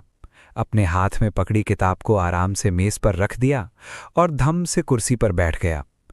निंग यीजो जानता था कि मैं आमतौर पर क्लास में टेक्स्ट बुक लाने की जहमत भी नहीं उठाता था। ये किताब जरूर मैंने कहीं रास्ते में उठा ली होगी, क्योंकि ये बिल्कुल नई नहीं लग रही थी। सिगरेट अभी भी उंगलियों के बीच दबाए हुए उसने किताब को देखने के लिए हाथ बढ़ाया, एक ऐसा इशारा जिससे लगा कि अब उसके हाथ का कोई और इस्तेमाल नहीं बचा है। मैंने उसकी तरफ नजर उठाकर भी नहीं देखा। मेरी आंखें स्क्रीन पर ही टिकी रहीं जब मैंने गेम में लॉग इन किया, हालांकि मेरे बोले गए शब्द बेहद ठंडे और सख्त थे। निंग यीजो का हाथ वहीं जम गया। जैसे ही वो उसे पीछे खींचने वाला था, उसकी जलती सिगरेट की राख, जो उसके अचानक हिलने से टूट गई थी, किताब के कवर की तरफ नीचे गिरी और अपने पीछे चिंगारियों की एक लकीर छोड़ गई। डर के मारे उसकी आंखें फटी की फटी रह गई। उसे पूरा यकीन हो गया था कि इस बार उसका दाहिना हाथ सचमुच गया काम से। तभी बिजली जैसी तेजी दिखाते हुए उसके बगल से एक हाथ आया और किताब को झपटकर हटा लिया, जिससे गिरती हुई राख हवा के तेज झोंके के साथ एक तरफ उड़ गई। वो उड़ गई। हवा में लटके हुए उसे पल भर के लिए हल्की सी जलन महसूस हुई, फिर वो धीरे से काली मेज पर आकर जम गई। निंग यीजो ने राहत की सांस ली, जैसे वो अभी अभी मौत के मुंह से बचकर निकला हो, और जल्दी से अपनी सिगरेट बुझा दी। उसने तुरंत मुझसे माफी मांगी। उसके मन में पहले ही एक शक पैदा हो गया था। ये किताब यून यानान की है। वो यून यानान के अलावा किसी और की कल्पना भी नहीं कर सकता था, जो इस यंग मास्टर को, जो आमतौर पर ऐसे पेश आता था जैसे दुनिया खत्म भी हो जाए तो उसे जरा भी फर्क नहीं पड़ता है, किसी चीज की इतनी ज्यादा परवाह करने पर मजबूर कर सके। सच कहूं तो अगर मैंने अपनी आंखों से ये ना देखा होता तो कौन सोच सकता था कि इतने बुरे मिजाज वाले यंग मास्टर के दिल में किसी के लिए चुपके से चाहत छिपाए हुए चेहरे पर ऐसे भाव लाएगा। सबसे मजेदार बात तो ये थी कि वो बुरे मिजाज वाला यंग मास्टर खुद इतना जिद्दी था कि इस बात को मानने को तैयार नहीं था। जब मैंने ये पक्का कर लिया कि किताब को कोई नुकसान नहीं पहुंचा है तो मैंने उसे गुस्से से घूरा और फिर उसकी तरफ ध्यान देना भी जरूरी नहीं समझा। मैंने बस अकेले ही एक गेम खेलना शुरू कर दिया।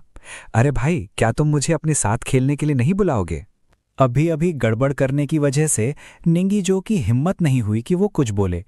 फिर भी उसका अकेले खेलने का भी मन नहीं था, इसलिए उसने अपने हाथों पर सिर टिका लिया और मुझे खेलते हुए देखने लगा। गेम में मैं इतनी जबरदस्त तेजी और आक्रामकता से खेल रहा था कि मेरा उद्विग्न मूड मानो स्क्रीन से बाहर छलक पड़ता हुआ सा लग रहा था। निंग यीजो के मन में एक बार फिर एक साहसी अंदाजा उभरने लगा। भाई, कहीं ऐसा तो नहीं कि तुम अपने दिल की बात कहने गए थे और तुम्हें ठुकरा दिया गया? उसने किताब पर एक नजर डाली और अपनी कल्पना को बेकाबू होने दिया। यूनियानान ने कहा कि उसे पढ़ाई में ढीले लोग पसंद नहीं हैं जो पढ़ते नहीं हैं, इसलिए उसने तुम्हें पढ़ने के लिए उकसाने के लिए किताब दी ताकि तुम मन लगाकर पढ़ो और हर दिन कुछ नया सीखो। मेरी हरकतें 2 सेकंड के लिए थम गई। फिर मैंने माउस एक तरफ फेंका, वो किताब झपटी, पलटा और बाहर निकल गया। निंगी जो हक्का बक्का रह गया। मेरे पीछे से उसकी आवाज, जो इस बात से पूरी तरह बेखबर थी कि वो कितने बड़े खतरे में है, हवा में तैरती हुई आई। अरे नहीं भाई, क्या मैंने सच में सही अंदाजा लगाया? सही अंदाजा? बकवास। पीछे मुड़कर देखे बिना ही मैं इंटरनेट कैफे से बाहर निकल गया। एक गेमर के लिए उसका गेम अकाउंट उसकी जान होता है। उसे लॉगिन करके छोड़ देने से किसी और के लिए उसे बिगाड़ना बहुत आसान हो जाता है। निंगीजो ने इस बात की चिंता करना छोड़ दिया कि मैं एएफ के गेम से दूर हो रहा हूं या नहीं। वो हड़बड़ा कर खड़ा हुआ और जल्दी से मेरे अकाउंट से लॉग आउट कर दिया। जब तक वो मेरे पीछे भागा, उसे बस मेरी एक झलक दिखाई दी, एक टैक्सी में बैठा हुआ जो दूर जा रहा था। रुको, अरे जरा रुको, मत जाओ, तुम्हारे बिना मैं कैसे जीऊंगा? टैक्सी में बैठा उस किताब को हाथों में कसकर पकड़े हुए मेरा चेहरा टैक्सी के अंदर की एसी की ठंडक से भी ज्यादा गर्म महसूस हो रहा था। इजहार, ये शब्द मुझे बिल्कुल ही अजनबी सा लगा। अपनी 18 साल की जिंदगी में मैंने कभी भी, ये कैसा शब्द था जिसके बारे में मैंने कभी सोचा भी नहीं था कि मैं इसे खुद पर लागू करूंगा। मैं कभी भी किसी के सामने अपनी भावनाएं जाहिर नहीं करूंगा, यहां तक कि यूनियानान के सामने भी नहीं। मैंने अपना सिर झुका लिया और अपने हाथों में पकड़ी किताब को एकटक देखने लगा। ये वही किताब थी जिसे यूनियानान ने वापस शेल्फ पर रख दी थी। जैसे ही वो मुड़कर वहां से गई, मैंने तुरंत हाथ बढ़ाकर उसे वापस शेल्फ से निकाल लिया।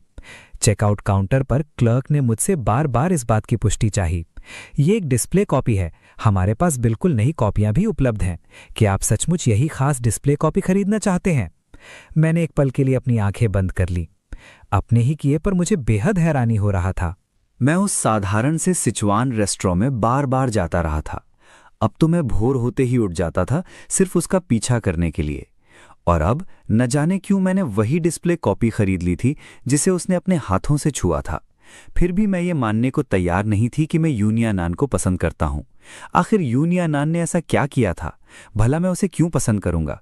मैं उसके बारे में बार बार सपने क्यों देखता रहता था? इस बीच निंगचेंग नंबर 1 हाई स्कूल में, जहां अभी अभी नए और दूसरे साल के छात्रों की अंतिम परीक्षाएं चल रही थीं, परीक्षाएं खत्म होते ही गर्मियों की छुट्टियां आधिकारिक तौर पर शुरू हो जाती। यात्री सीट पर बैठे हुए यूनियानान ने कहा, मिस्टर तांग, मुझे लिफ्ट देने के लिए आपका शुक्रिया। तांग चुनले एक बार फिर पूछा, क्या तुम्हें सचमुच यकीन है कि तुम्हें मेरी जरूरत नहीं है? अगर कोई बड़ा साथ हो तो शायद बेहतर रहेगा, है ना? मैं अकेली ही ठीक रहूंगी, मैं आपको परेशान नहीं करना चाहती। यूनियानान ने नरमी से जवाब दिया और बड़ी विनम्रता से उनके प्रस्ताव को ठुकरा दिया। तांगचुन ने स्वाभाविक रूप से यूनियानान की आवाज में छिपी उस विनम्रता के साथ साथ दूरी को भी भांप लिया। वो कुछ उदास सा बुदबुदाया, नियानान, तुम अब भी मेरे साथ किसी अजनबी जैसा बर्ताव क्यों करती हो? उसकी आवाज नर्म, ये कोई ऐसा शब्द नहीं था जो कानों को बुरा लगे। ये उसे लिन परिवार के सबसे बड़े भाई की याद दिलाता था। यूनियानान को समझ नहीं आ रहा था कि इस बात का सही जवाब क्या होना चाहिए। लोगों से घुलने मिलने में वो स्वभाव से ही थोड़ी धीमी थी और सामाजिक मेलजोल में भी बहुत माहिर नहीं थी। इसीलिए उसने बस एक हल्का सा हिचकिचाता हुआ जवाब दिया, मैं तुम्हारे साथ किसी अजनबी जैसा बर्ताव नहीं कर रही थी। ये बात बिल्कुल भी भरोसे लायक नहीं लग रही थी। खुशकिस्मती से तांगचुन तो बस उसे छेड़ रहा था। उसने फिर से मुस्कुराते हुए कहा, ठीक है, तुम आगे बढ़ो, मैं यहीं तुम्हारा इंतजार करूंगा। यूनियानान थोड़ा हैरान हुई। रास्ते में तांगचुन ने बस इतना कहा था कि वो उधर से ही गुजर रहा है और उसे लिफ्ट दे सकता है। ये सोचकर उसके बस का किराया बच जाएगा, उसने मना नहीं किया था। लेकिन उसका खास तौर पर यहीं उसका इंतजार करना उसे थोड़ा दबाव भरा लगा। उसने जल्दी से कहा, तुम्हें खास तौर पर मेरा इंतजार करने की जरूरत नहीं है। मुझे नहीं पता कि मैं अंदर कितनी देर रहूंगी। कोई बात नहीं, अभी मेरे पास करने के लिए कुछ और नहीं है, इसीलिए मैं यहीं इंतजार कर लूंगा। अगर तुम बाहर आओ और मैं तुम्हें न दिखूं तो इसका मतलब होगा कि मुझे कोई जरूरी काम आ गया और मैं जल्दी चला गया, ठीक है? उसकी बातों के बाद मना करना मुश्किल था, इसलिए यूनियानान ने बस सिर हिलाई, मुड़ी और कार से बाहर निकल गई। सिक्योरिटी ऑफिस के दरवाजे पर पहुंचकर यूनियानान ने कहा, अंकल, मैं कॉलेज के एंट्रेंस एग्ज़ाम दोबारा देने के बारे में कुछ जानकारी लेना चाहती हूँ। क्या मैं अंदर आ सकती हूँ? सिक्योरिटी गार्ड एक बुजुर्ग आदमी था। यू नियान आन को देखते ही उसने अपने आप ही उसके पीछे की तरफ देखा। बेटी, क्या तुम यहाँ बिल्कुल अकेली आई हो? यू नियान आन ने सिर हिलाया। जून का आखिरी हफ्ता था। कॉलेज के एंट्रेंस एग्ज़ाम के नतीजे आए हुए एक हफ्ता बीत चुका था और वो जगह उन छात्रों से भरी हुई थी जो एग्ज़ाम दोबारा देने के बारे में जानकारी लेने आए थे। कुछ माता पिता अपने बच्चों को साथ लाए थे, जबकि कुछ अकेले आए थे। इस तरह किसी छात्र का बिल्कुल अकेले आना बहुत कम देखने को मिलता था। ये देखकर कि यू नियान आन एक संस्कारी और अच्छी लड़की लग रही थी, गार्ड ने अपने आप ही अपनी आवाज़ नर्म कर ली। मिस, बस इस लॉग बुक में अपना नाम साइन कर दीजिए और आप सीधे अंदर जा सकती हैं। तीसरी मंजिल पर जाइए, वो जो सामने बिल्डिंग है, और कमरा नंबर 301 में टीचर वैंग को ढूंढिए। बस आपको इतना ही करना है। यू नियान आन ने अपना नाम साइन किया, लॉग बुक को काउंटर के उस पार वापस खिसका दिया और कहा, धन्यवाद अंकल। कमरा नंबर 301 एक बड़ा ऑफिस निकला, जिसमें कई वर्कस्टेशन लगे थे।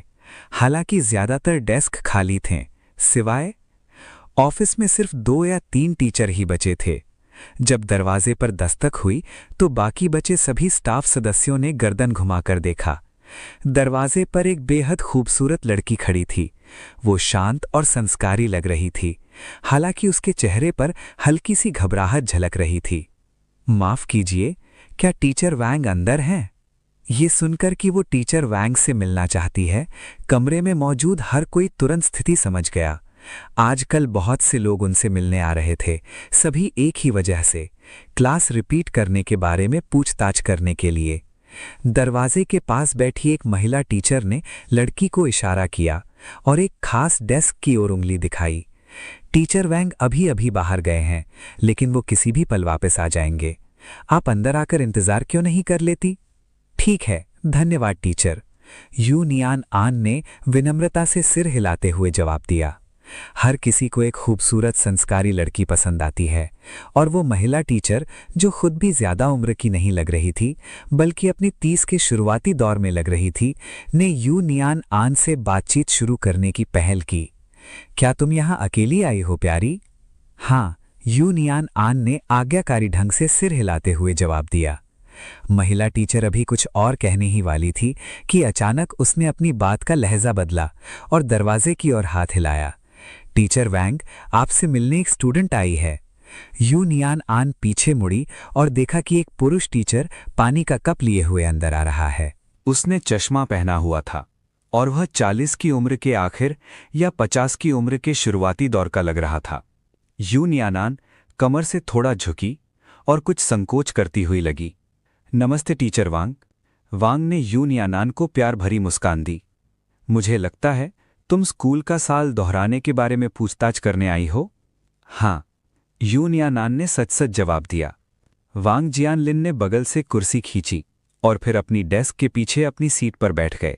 बैठ जाओ, चलो बस थोड़ी सी बातचीत करते हैं। जब यू नियान आन बैठ गई तो वांग जियानलिन ने एक नर्म, बिना किसी जल्दबाजी वाले लहजे में पूछा, गाँव में तुम्हारा स्कोर कितना था? 281। कुल 750 में से ये स्कोर सचमुच थोड़ा कम है। वांग जियानलिन ने सिर हिलाया और धीरे धीरे बोलते हुए अपने शब्दों को सावधानी से चुना। छात्र, जब हम यहाँ साल दोहराने के लिए छात्रों को भर्ती करते हैं तो एक बुनियादी शर्त होती है, उनका गाँव का स्कोर उस साल के लिए टियर 1 विश्वविद्यालयों की प्रांतीय कट ऑफ लाइन के बराबर या उससे ज्यादा होना चाहिए। निंगचेंग नंबर 1 हाई स्कूल एक प्रमुख प्रांतीय स्तर का संस्थान है, जहां पढ़ाने वाले शिक्षक बहुत काबिल हैं। हर साल अनगिनत छात्र यहां साल दोहराना चाहते हैं। जाहिर है, हम किसी भी ऐसे वैसे छात्र को स्वीकार नहीं कर सकते, इसलिए शैक्षणिक स्तर के मामले में हमारी कुछ खास शर्तें होती हैं। हमारी सुधार कक्षाएं भी शैक्षणिक स्तर के मामले में बहुत ऊंचे दर्जे की हैं। कमज़ोर नींव वाले छात्रों को स्वीकार करना सिर्फ इसलिए कि वे बाद में पढ़ाई के साथ तालमेल न बिठा पाएं, हमारी तरफ से गैर जिम्मेदारी होगी। मैं समझी। यूनियानान की आवाज में उसकी साफ निराशा झलक रही थी। धन्यवाद टीचर वांग। उसने तो बस यही सोचा था कि साल दोहराने की ट्यूशन फीस शायद ज्यादा होगी।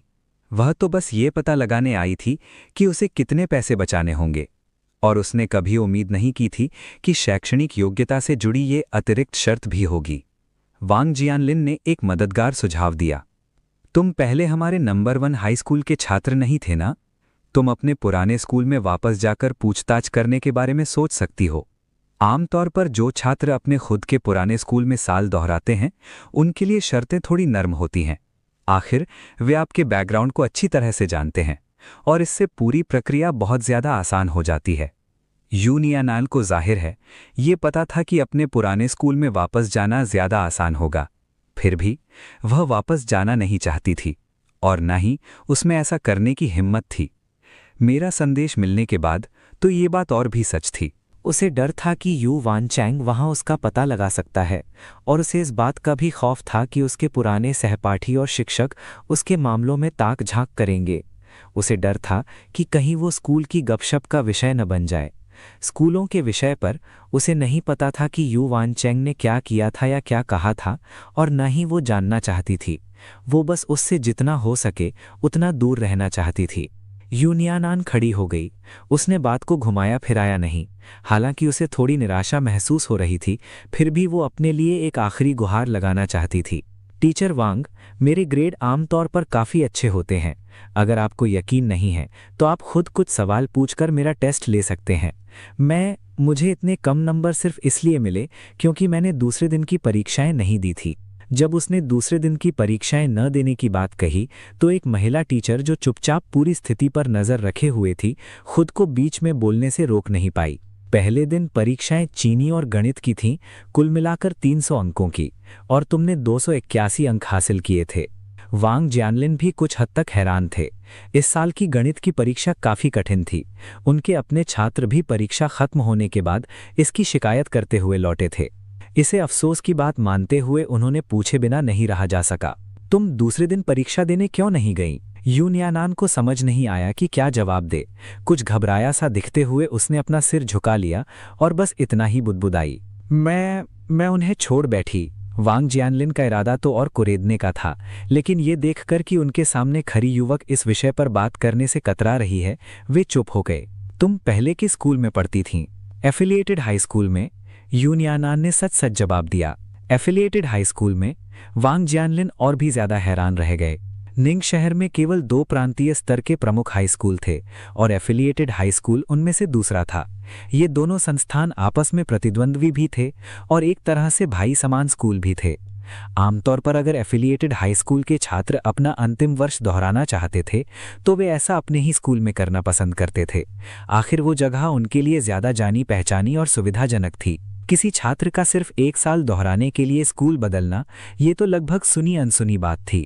तो फिर तुम अपना अंतिम वर्ष एफिलिएटेड हाई स्कूल में क्यों नहीं दोहरा रही हो? ये सवाल असल में उसी तरह का था जैसे कोई पूछता कि उसने शुरू में कॉलेज के एंट्रेंस एग्जाम क्यों छोड़ दिए थे। वो अपनी निजी परेशानियां दूसरों के साथ शेयर नहीं करना चाहती थी। फिर भी वो झूठ भी नहीं बोलना चाहती थी, और न ही वो सिर्फ इसलिए गॉसिप का विषय बनना चाहती थी कि उसने गांव में हिस्सा नहीं लिया था। वांग जियानलिन स्वाभाविक रूप से समझ गए थे कि वो कुछ छिपा रही है। हालांकि वो समझते थे कि इस उम्र के बच्चे अपनी इज्जत को लेकर बहुत ज़्यादा संवेदनशील होते हैं और चीज़ों के बारे में बहुत ज़्यादा सोचते हैं, इसलिए उन्होंने इस मामले पर और जोर नहीं दिया। आखिरकार वे अच्छे एकेडमिक रिकॉर्ड वाले स्टूडेंट्स को खुशी खुशी एडमिशन देने के लिए तैयार थे। चूंकि अफिलिएटेड हाई स्कूल में तुम्हारे ग्रेड्स बुरे नहीं थे, इसलिए मैं तुम्हें यहाँ एडमिशन दिलाने में मदद करने की कोशिश कर सकता हूँ। इसमें कोई दिक्कत नहीं होनी चाहिए। जहाँ तक ट्यूशन फीस की बात है, ये एक स्लाइडिंग स्केल पर काम करता है। तुम्हारे एग्जाम स्कोर्स जितने ज़्यादा होंगे, तुम्हारी ट्यूशन फीस उतनी ही कम होगी। तुम्हारे मामले में हम अफिलिएटेड हाई स्कूल में तुम्हारे एकेडमिक परफॉर्मेंस के आधार पर अपना आकलन कर सकते हैं। हम में से कुछ टीचर बाद में तुम्हारे रिकॉर्ड्स देखेंगे और तुम्हें नतीजा बता देंगे। ये कैसा रहेगा? यूनियानान ने खुशी से सिर हिलाया। अगर ऐसा होता तो ये उसके लिए बहुत फायदेमंद होता। धन्यवाद टीचर। वांग जियानलिन के चेहरे पर भी मुस्कान आ गई। तुम्हारा नाम क्या है? मैं अफिलिएटेड हाई स्कूल के सीनियर ईयर डिपार्टमेंट के कुछ टीचर्स को जानता हूँ। मैं उनसे सीधे तुम्हारी ट्रांसक्रिप्ट मंगवा सकता हूँ ताकि तुम्हें खुद वहाँ जाने की ज़रूरत ना पड़े। यूनियानान इस बात को लेकर परेशान थी कि वो अपने पुराने टीचर्स को बिना पता चले स्कूल से अपनी ट्रांसक्रिप्ट कैसे हासिल करे। ये सुनकर वो बहुत खुश हुआ। टीचर, मेरा नाम यूनियानान है।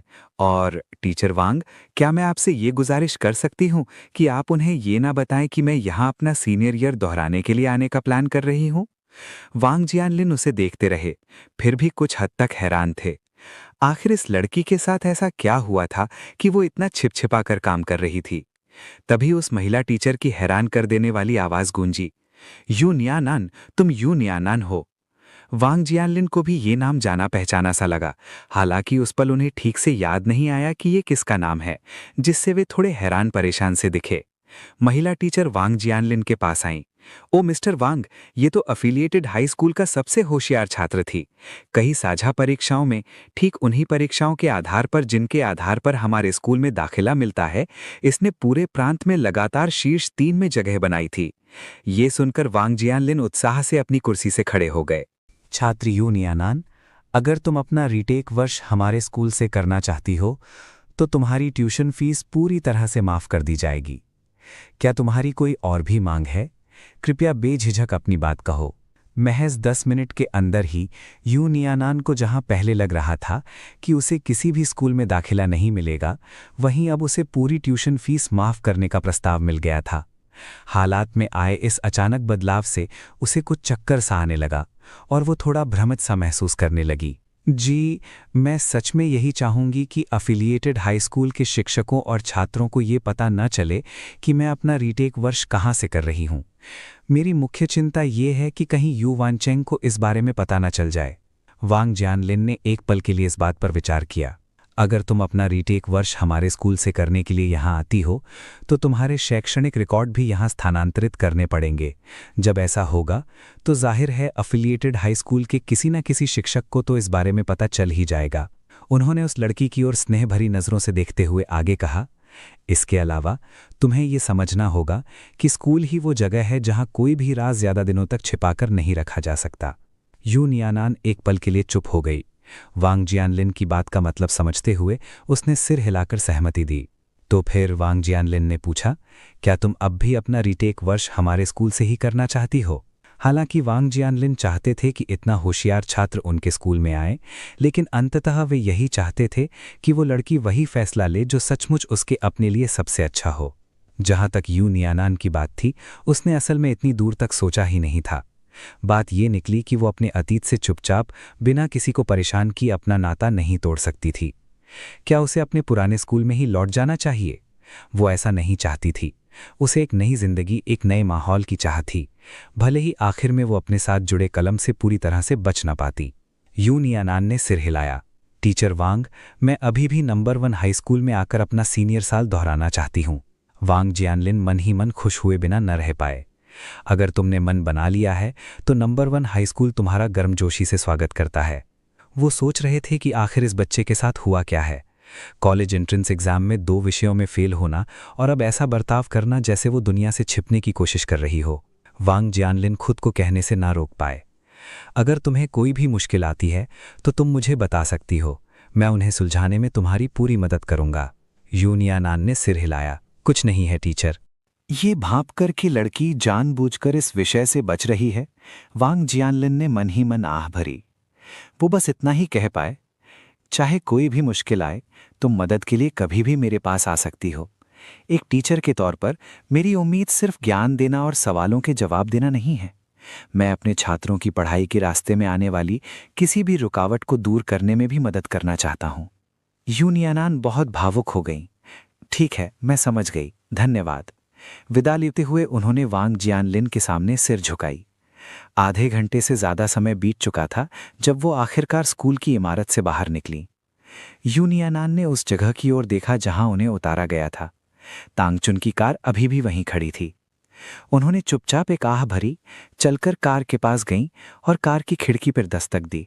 तभी उन्होंने दरवाज़ा खोला और सीट पर बैठ गईं। आखिरकार वो उस आदमी को यूं ही इंतजार करते हुए नहीं छोड़ सकती थीं। तांगचुन ने अपना फ़ोन नीचे रखा। उनकी नज़रें हमेशा की तरह कोमल थीं, जैसे बसंत के दिन की गर्म धूप, जिससे किसी को भी बेहद सुकून महसूस होता था और वो सहज ही अपना बचाव करना छोड़ देता था। उन्होंने धीरे से पूछा, कैसा रहा? यूनियानान ने उनकी ओर देखकर मुस्कुराई। मैं अब यहाँ स्कूल जा पाऊंगी। तांगचुन की आंखों में पल भर के लिए एक हल्की सी हैरानी झलकी, लेकिन उनकी मुस्कान और गहरी हो गई। ये तो बहुत बढ़िया है। उसने इंजन चालू किया और पूछा, स्कूल कब शुरू होता है? क्लासें अगस्त की शुरुआत में शुरू होती हैं, ठीक उसी समय जब हाई स्कूल के छात्र अपने आखिरी साल में कदम रखते हैं, यूनियानान ने जवाब दिया। तांगचुन ने अपनी आंखें थोड़ी सिकोड़ी और मुस्कुराया। लगता है तुम अभी भी 1 महीने तक मेरी दुकान पर काम कर पाओगी। फिर भी पढ़ाई करना अच्छी बात है, मैं तुम्हारा साथ देता हूँ। अगर तुम्हें ट्यूशन फीस के लिए पैसों की कमी पड़े तो बस मुझे बता देना, मैं तुम्हें पैसे उधार दे सकता हूँ। यूनियानान ने संक्षिप्त में धन्यवाद कहा। उसकी विनम्रता में एक हल्की सी, लगभग न के बराबर हिचक छिपी थी। क्या जिंदगी इसी का नाम नहीं है? तुम मेरी मदद करो और मैं तुम्हारी मदद करूं। अगर तुम सब कुछ अकेले ही संभालने की कोशिश करोगे तो यह बहुत मुश्किल हो जाता है। तांगचुन ने यूनियानान की ओर देखा। क्या तुम सहमत नहीं हो? उसी पल यात्री सीट पर बैठे हुए यूनियानान ने एक फीकी सी मुस्कान दी।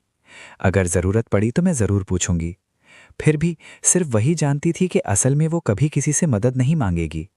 शायद तांगचुन की उसके प्रति चिंता पूरी तरह से नेक इरादे से थी, लेकिन यूनियानान को दूसरों से देखभाल स्वीकार करने की आदत नहीं थी, खासकर ऐसी देखभाल जिसके बदले में कुछ भी ना मांगा जाए, क्योंकि इससे उसे बस बेचैनी ही महसूस होती थी। गाड़ी सुविधा स्टोर के सामने आकर रुकी। जैसे ही यूनियानान बाहर निकली, उसकी नज़र आन ही पर पड़ी। वो एक पल के लिए हैरान रह गई, क्योंकि आन ही का उस दिन काम पर आने का कोई तय समय नहीं था। हालांकि फिर उसकी नज़र तांगचुन पर पड़ी, जो अभी अभी गाड़ी पार्क करके उनकी तरफ आ रहा था, और वो तुरंत सब कुछ समझ गई। आन ये हमेशा की तरह बहुत सुंदर लग रही थी, फिर भी उसके प्यारे चेहरे पर नाराज़गी के भाव थे। जिस तरह से वो यूनियानान को देख रही थी, उसे देखकर यूनियानान को एहसास हुआ कि शायद उसने कोई गलत फहमी पाल ली है, इसलिए उसने खुद ही बात साफ करने की पहल की। बॉस तांग ने बस मुझे यहाँ तक लिफ्ट दी है। आन यी को देखकर तांगचुन के चेहरे पर कोई खास बदलाव नहीं आया। वो बस मुस्कुराया, आन यी की ओर सिर हिलाया और पूछा, तुम यहाँ कैसे? ये बिल्कुल वैसा ही लग रहा था जैसे कोई बॉस अपने कर्मचारी का स्वागत कर रहा हो, विनम्र, फिर भी कुछ दूरी बनाए हुए, जिसमें इस बात का जरा भी संकेत नहीं था कि वे दोनों असल में प्रेमी प्रेमिका थे। एन यी ने यूनियानान की तरफ नहीं देखा, इसके बजाय वो तांगचुन की तरफ मुड़ी और कहा, मुझे तुमसे बात करनी है। उसकी आवाज़ कुछ सख्त थी। यूनियानान चुपचाप सुविधा स्टोर में चली गई, जहां उस समय शी किड्जाई ड्यूटी पर थी। यूनियानान को देखते ही वो गर्मजोशी से मुस्कुराई और पूछा, तो कैसा रहा? उसे पता था कि यूनियानान अपनी परीक्षाएं दोबारा देने के बारे में पूछताछ करने बाहर गई थी। यूनियानान ने जवाब में मुस्कुराते हुए बाहर की तरफ एक हल्की सी नज़र डाली। एन ही अभी अभी तांगचुन की कार में बैठी थी। जैसे ही वो बैठी, गाड़ी चलने लगी। एन ये रूठी हुई थी और उसने तांगचुन से पहले बात करने से मना कर दिया। हैरानी की बात यह थी कि तांगचुन ने भी पहले बात नहीं की। उसकी कार मुख्य सड़क पर आ गई और उसकी गति बढ़ने लगी। कुछ मोड़ लेने के बाद वो एक होटल के सामने आकर रुक गई। एन यी ने होटल के प्रवेश द्वार की ओर देखा। उसका चेहरा शर्म से लाल हो गया, क्योंकि उसके मन में जो गुस्सा भरा हुआ था उसकी जगह अब शर्म ने ले ली थी। वो तांगचुन के पीछे पीछे शर्मिंदगी और हिचकिचाहट से होटल के अंदर चली गई। अगले दिन यूनियानान ने अभी अभी अपनी रात की शिफ्ट खत्म की ही थी कि एन यी आखिरकार सुविधा स्टोर के प्रवेश द्वार पर दिखाई दी। माफ करना, मैं कहीं फंस गई थी और देर से पहुंची, तो मुझे दोष तो नहीं दोगी ना? उसने पूछा, हालांकि उसके चेहरे पर पछतावे के बहुत कम ही भाव दिखाई दे रहे थे। यूनियानान ने उसकी ओर ठंडी नज़रों से देखा, काउंटर के पीछे से बाहर निकलते हुए। उसकी अब और बहस करने की कोई इच्छा नहीं थी। मैं अब आराम करने जा रही हूं। रुको! एन यी आगे बढ़ी और उसका रास्ता रोकते हुए परेशान भाव से बोली, मुझे लगता है कि एक ऐसी बात है जिसके बारे में मुझे तुम्हें जरूर चेतावनी देनी चाहिए। थकान के मारे यूनियान एन की पलकें झुक गईं। उसने बस अपना एक हाथ उठाया और एन यी के आगे बोलने का इंतजार करने लगी। एन यी ने उसे बेपरवाही से निहारा, फिर भी उसके दिल की गहराइयों में एक तीव्र भावना, एक ऐसी भावना जिसे महसूस करने से वो खुद को रोक नहीं पा रही थी, उमड़ने लगी। वो हमेशा से ही इतनी खूबसूरत थी, यहाँ तक कि अब भी जब पूरी रात जागने की वजह से उसकी आंखों के नीचे हल्के काले घेरे पड़ गए थे, तब भी जब उसके चेहरे पर जरा भी मेकअप नहीं था, और तब भी जब उसने इतने सस्ते कपड़े पहने हुए थे। इतने सादे कपड़ों में भी वो बेहद खूबसूरत लग रही थी। इस नज़ारे को देखकर उसके मन में भावनाओं का जो ज्वार उमड़ा, उससे एनई की आवाज़ में एक तीखापन और कड़वापन आ गया। मैं तुम्हें एक चेतावनी दे रही हूं, अपनी हद में रहो। चुन की पहले से ही एक गर्लफ्रेंड है, इसलिए हर समय उसे चिपके रहना बंद करो, समझी? यू नियान एन हंसी। उसकी हंसी में बेतुकापन और गहरी बेबसी दोनों ही झलक रही थी। तो उसका 2 घंटे देर से आना सचमुच में जानबूझकर किया गया था, सिर्फ यू नियान एन को उसकी औकात दिखाने के लिए। बेफिक्र रहो, यू नियान एन ने जवाब दिया। वो मेरे टाइप का नहीं है। सिर्फ इसलिए कि तुम किसी चीज को कीमती खजाने की तरह मानती हो, इसका मतलब ये नहीं कि कोई और भी वैसा ही महसूस करे। यू नियान एन ने उसकी तरफ एक ठंडी और बेपरवाह नजर डाली। वैसे भी जो चीज इतनी आसानी से छीनी जा सके, वो रखने लायक होती ही नहीं है। अपमान और गुस्से से लाल होकर एनई तपाक से बोली, तुम्हें इसके बारे में क्या पता होगा?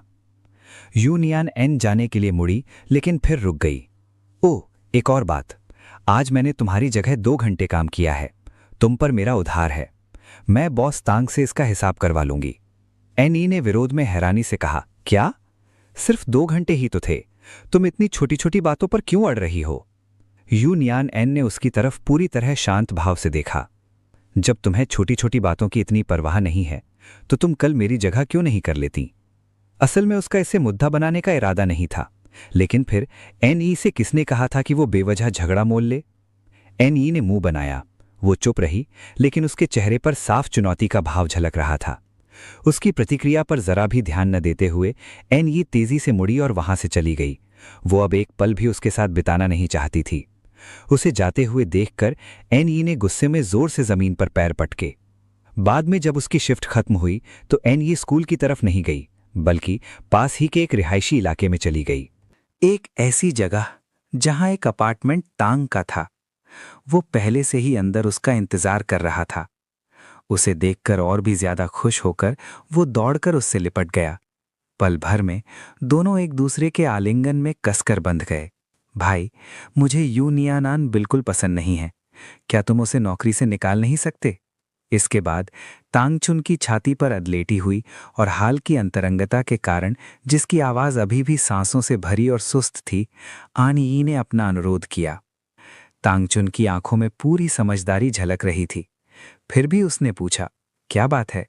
क्या उसने कुछ गलत किया है? आनई मुश्किल से ही कुछ कह पा रही थी। बहुत हिचकिचाने और टाल मटोल करने के बाद वो आखिरकार बस एक ही वाक्य कह पाई, मुझे बस वो सच में पसंद नहीं है। अरे अरे, जिद मत करो, तांगचुन ने धीरे से कहा और प्यार से उसके सिर पर हाथ फेरा, ठीक वैसे ही जैसे कोई अपने पालतू जानवर को सहलाता है। भाई को जिद्दी लड़कियां पसंद नहीं है। तांगचुन ने वो रात आनई के घर नहीं बिताया। इसके बजाय वो अपने घर लौट गया। वो अपनी कुर्सी पर पीछे की ओर झुककर बैठ गया। उसके चेहरे पर कोई भाव नहीं था और उसके हाथ में एक चौकोर आकार का गिलास था। उसके हिलने डुलने के साथ गिलास के अंदर का तरल पदार्थ धीरे धीरे हिल रहा था। उसके सामने कंप्यूटर स्क्रीन पर 2 नग्न शरीर एक दूसरे में लिपटे हुए थे। ये एक तीव्र कामुकता का दृश्य था, जो तांगचुन के चेहरे पर छाई थकावट और ऊब के भावों से बिल्कुल विपरीत था। जैसे जैसे वो ये सब देख रहा था, उसके विचार कहीं और भटकने लगे, उस लड़की की ओर जो इस समय उसके सुविधा स्टोर में रह रही थी। एक ऐसी लड़की जो एक ही समय में बेहद पवित्र और बेहद उदास थी। उसके मन में जो भी विचार आए हों, उसकी आंखों में छाई ऊब धीरे धीरे उत्साह की एक चमक में बदल गई। हल्की सी मुस्कान के साथ उसने अपने गिलास की सारी शराब एक ही घूंट में पी ली। इसी बीच चाओ डू बार में निंग ये झू ने अपनी माँ से रो रोकर बहुत देर तक मिन्नतें की, जिसके बाद आखिरकार उसकी माँ मान गई और उसे एक कार खरीद कर देने के लिए राजी हो गईं। अभी 2 दिन पहले ही उसने एक बहुत ही भड़कीली और शानदार कार खरीदी थी, उसकी लाल फरारी। कार से मैच करने के लिए इस लड़के ने अपने बाल भी लाल रंगवा लिए। वो एकदम भड़कीला लग रहा था। एक कोने वाले बूथ में मैं सोफे पर एकदम ढीला ढाला होकर बैठ गया। मेरा सिर सोफे की पीठे टिका हुआ था और थोड़ा ऊपर की ओर झुका हुआ था, और मेरी आंखें छत पर जगमगाती रंग बिरंगी रोशनी के नज़ारे को निहार रही थीं। तभी निंग ये झूठ धन से मेरे बगल में आकर बैठ गया। या आज रात तुम दोस्तों के साथ आखिरी रात बिताने वाले हो, कल तुम समंदर पार करके विदा ले रहे हो, फिर तुम हमारे साथ समय क्यों नहीं बिता रहे? मेरी जेब में रखा फोन वाइब्रेट हुआ। ये असिस्टेंट लिन का मैसेज था। प्रेसिडेंट जियांग ने मुझे आपको याद दिलाने को कहा है। आपकी फ्लाइट कल सुबह है, कृपया इसे भूलिएगा नहीं। मैंने उस पर बस एक सरसरी नज़र डाली और फिर अपनी स्क्रीन के सबसे ऊपर बनी गुलाब के फूल वाली प्रोफाइल पिक्चर को खाली नज़रों से घूरने लगा। उस पिछली घटना के बाद से मैंने प्लम डिस्ट्रिक्ट में यू नियानान की झलकियां चोरी छुपे कई बार देखी थीं। फिर भी जब भी उसे देखने की तीव्र इच्छा होती, मैं उसे बेरहमी से दबा देता। ऐसा लगता था मानो मैं उससे या शायद खुद अपने आप से ही एक तरफा झगड़ा कर रहा हूं, या शायद मेरे मन की गहराइयों में एक हल्का सा डर छिपा था। अगर मैं उसे दोबारा देखूंगा तो कौन जाने मैं कोई ऐसी हरकत कर बैठूं जो मेरे स्वभाव के बिल्कुल विपरीत हो। निंग ये जो को बस एक नज़र ही काफ़ी थी ये समझने के लिए कि मैं आखिर देख क्या रहा हूं। उसने हताशा में अपना सर हिलाया। जब से वो पिछली बार वो किताब वापस लाया था, उसकी हालत एकदम खस्ता हो गई थी और वो अब तक उससे मिलने भी नहीं गया था। रेस्टोरेंट के कामकाज संभालने के बजाय वो अपना पूरा दिन उसके पीछे पीछे घूमने में बिता देता था। पीछे पीछे घूमना एक बात है, लेकिन वो पूरे दिन एकदम अधमरा सा घूमता रहता था। फिर भी वो यही जिद करता था कि उसे किसी ने डंप नहीं किया है। वो सचमुच बहुत जिद्दी था। कोई भी एक नज़र में देखकर बता सकता था कि उसका दिल टूटा हुआ है। उसने एक अनुभवी विशेषज्ञ की तरह मुझे दिलासा दिया कि अगर यू नियानान तुम्हारी कद्र नहीं करती तो इसका मतलब बस यही है कि उसकी पसंद ही खराब है। तुम्हारे जैसे हैंडसम लड़के के साथ जो हो, उसे भला किस तरह की लड़की नहीं मिल सकती। जवाब में मेरी मुट्ठियां चुपचाप भिज गईं।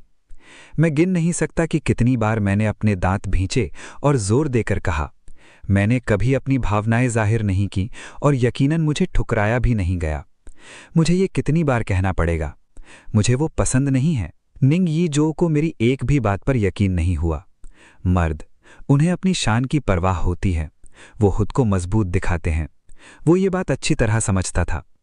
सिर्फ उसके सुर्ख लाल बालों को देखकर ही मुझे चिढ़ होती थी। आखिर ये किस तरह का डाई था? चिड़ियों का घोंसला माचिस की तीली से तुलना करते हुए निंग ये जो के होंठ अनजाने में ही फड़फड़ा गए। मैंने सचमुच अपना आपा खो बैठा था।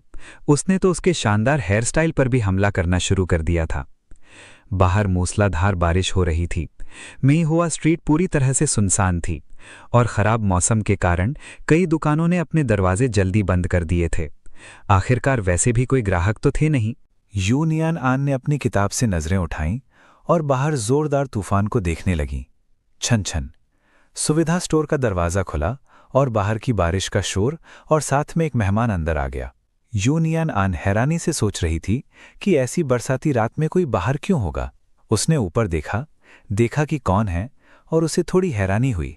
बॉस तांग। उसने नीचे समय देखा। रात के 11:30 हो चुके थे। तांगचुन ने अपना छाता मोड़ा, दरवाज़ा खोला और अंदर कदम रखा। उसका निचला हिस्सा लगभग पूरी तरह भीगा हुआ था। मेरी गाड़ी सड़क पर खराब हो गई। ऐसे मौसम में मुझे कहीं भी टैक्सी नहीं मिली। ये देखते हुए कि मैं यहाँ से काफ़ी करीब थी, मैंने सोचा कि बस यहीं आ जाऊं। दुकान में खड़ी थोड़ी अस्त व्यस्त सी दिख रही तांगचुन ने यू नियानान को एक बेबस सी मुस्कान दी। तुम्हें मुझे थोड़ी देर के लिए पनाह देने में कोई दिक्कत तो नहीं है ना? यू नियानान अभी भी थोड़ी हैरान थी कि तांगचुन इस समय यहाँ कैसे आ गया। हालांकि उसे दिक्कत थी या नहीं, ये असल में उसके हाथ में नहीं था। आप मजाक कर रहे हैं बॉस तांग, ये आपकी दुकान है, इसे अपना ही घर समझिए। खैर, आज रात उसकी नाइट शिफ्ट थी और वो सुबह तक लगातार काम करने वाली थी। किस्मत से मैंने अपनी कार में बदलने के लिए कुछ कपड़े रखे हैं, मैं पीछे जाकर कपड़े बदल लेता हूं। तांगचुन ने अपना बैग थोड़ा ऊपर उठाया, ये दिखाने के लिए कि कपड़े उसी के अंदर हैं। यू नियानान ने सिर हिलाया, वापस बैठ गई और अपना काम जारी रखा। वो अपनी किताब में पूरी तरह डूबी हुई थी। तभी थोड़ी देर बाद उसे पानी बहने की हल्की सी आवाज सुनाई दी। तांगचुन नहा रहा था। लगभग 15 मिनट बाद तांगचुन दुकान के पिछले हिस्से से बाहर निकला और यू नियानान के सामने आकर खड़ा हो गया। उसके चेहरे पर एक प्यारी और बहुत ही समझदारी भरी मुस्कान थी। चूंकि मैं यहाँ पहले से ही मौजूद हूं, तो क्यों ना मैं ही दुकान संभाल लूं। तुम जाकर थोड़ा आराम कर लो, काफी देर हो चुकी है। यू नियानान ने मना करते हुए सिर हिलाया। इसकी कोई जरूरत नहीं है बॉस, मैं संभाल लूंगी, ये मेरा ही काम है। तांगचुन ने शांत और स्थिर नजरों से उसकी ओर देखा। असल में, उसने कहा, गलती मेरी ही है। आमतौर पर ऐसे मौसम में मैं सबको दुकान बंद करके घर जाने को कह देता हूं, या फिर उनकी शिफ्ट में खुद संभाल लेता हूं। आज मैं काम में इतना ज्यादा उलझ गया कि मैं ये बात भूल ही गया, और सच कहूं तो मुझे बिल्कुल भी अंदाजा नहीं था कि बाहर इतनी जोर की बारिश हो रही होगी। जब तक मैं बाहर नहीं निकला तब तक मुझे पता ही नहीं चला कि हालात कितने खराब हैं। उसके चेहरे पर एक हल्की सी बेबस भरी मुस्कान थी। खैर, आज रात मैं घर तो नहीं जा पाऊंगा, इसलिए बेहतर यही होगा कि मैं यहीं रुककर दुकान की देखभाल कर लूं। तो तुम बस जाओ और आराम करो, इस बात को लेकर जरा भी बुरा मत महसूस करना। और हाँ, अगर तुम अपनी जगह से हट जाओगी तो बाद में जब मुझे थकान महसूस होगी तो मैं बस दुकान में ताला लगाकर यहीं काउंटर पर ही थोड़ी देर सो जाऊंगा। जब बात इतनी साफ साफ कह दी गई तो यू नियानान के लिए अब और मना करना मुश्किल था। ठीक है, आपकी इस मदद के लिए बहुत बहुत शुक्रिया। उसने मेज पर बिखरी हुई किताबों को समेटा, उन्हें अपनी बाहों में थाम लिया और दुकान के पिछले हिस्से की ओर चल पड़ी। जैसे ही यू नियानान वहां से गई, तांगचुन के चेहरे पर एक मुस्कान आ गई। उसने काउंटर के नीचे बनी अलमारी से एक यू लॉक निकाला। वो सामने वाले दरवाजे तक गया और धीरे से दरवाजे के हैंडल में ताला लगा दिया। एक हल्की साफ क्लिक की आवाज के साथ दरवाजा अंदर से सुरक्षित हो गया। यू नियानान पीछे वाले छोटे कमरे में लौट आई और अपनी किताबें मेज पर रख दी। उसे समझ नहीं आ रहा था कि वो बस ज्यादा सोच रही है या सच में ऐसा ही है, लेकिन उसे पक्का ऐसा लग रहा था कि तांगचुन, चाहे जानबूझकर या अनजाने में, लगातार उसके ठीक सामने आने के बहाने ढूंढ रहा था। आखिर बॉस होने के नाते उसका दुकान पर बार बार आना तो बिल्कुल सामान्य बात थी, और चूंकि यू नियानान वहां एक कर्मचारी थी, इसलिए उससे टकराना तो लाजमी था। यू नियानान दरवाजा बंद करके उसकी कुंडी लगाने वाली ही थी कि जैसे ही वो मुड़ी, उसने तांगचुन को देखा, जो अचानक कहीं से प्रकट हो गया था और ठीक उसके कमरे के बाहर खड़ा था। यू नियानान के मन में अचानक एक अजीब सी बेचैनी पैदा हो गई। शायद वह तांगचुन के चुपचाप आने से बस चौंक गई थी। क्या तुम्हें कुछ चाहिए? तांगचुन के चेहरे के हाव भाव हमेशा की तरह ही थे। उसकी मुस्कान वैसी ही कोमल, प्यारी और निम्र थी। कुछ बातें हैं जो मैं तुमसे कहना चाहता हूं। यू नियानान एक छोटा सा कदम आगे बढ़ी। तो फिर चलो बाहर चलकर बात करते हैं। तांगचुन दरवाजे पर ही बिना हिले डोले खड़ा रहा। ऐसा लग रहा था कि उसका यू नियानान को रास्ता देने के लिए एक तरफ हटने का कोई इरादा नहीं था। फिर भी उसके चेहरे के हाव भाव और भी ज्यादा कोमल हो गए, और उसकी आंखों में कुछ था, एक खास तरह का भाव जो आमतौर पर वहां नहीं दिखता था, या शायद वो हमेशा से वहीं था, बस उसने बड़ी सावधानी से उसे छिपा कर रखा हुआ था। नियानान, उसने बहुत ही धीमी आवाज में कहा, जो बात मैं तुमसे कहने वाला हूं उसे सुनकर शायद तुम चौंक जाओ, लेकिन मैं खुद को ये बात कहने से रोक नहीं पाया। मैं तुम्हें सच में बहुत पसंद करता हूं, ठीक वैसी ही पसंद जैसी एक पुरुष को एक स्त्री के लिए महसूस होती है। ये शब्द अचानक, सीधे और बिना किसी भूमिका के कहे गए थे, फिर भी उन्हें इतनी ईमानदारी और गहरी भावनाओं के साथ कहा गया था कि वे दिल को छू लेने वाले थे। अगर यू नियानान ने गलती से आन यी के साथ उसकी बातचीत ना सुनी होती, अगर हालात अलग होते तो वो शायद शुरुआती हैरानी के एक पल के बाद विनम्रता से उसके प्रस्ताव को ठुकरा देती। लेकिन अब यू नियानान को बेतुकेपन और यहाँ तक कि समझ ना आने के अलावा कुछ भी महसूस नहीं हुआ। उसे बस ये समझ नहीं आ रहा था कि तांगचुन उससे ऐसी बातें क्यों कह रहा है। उसके चेहरे के हाव भाव धीरे धीरे फीके पड़ गए और उनकी जगह एक शांत और उदासीन भाव आ गया।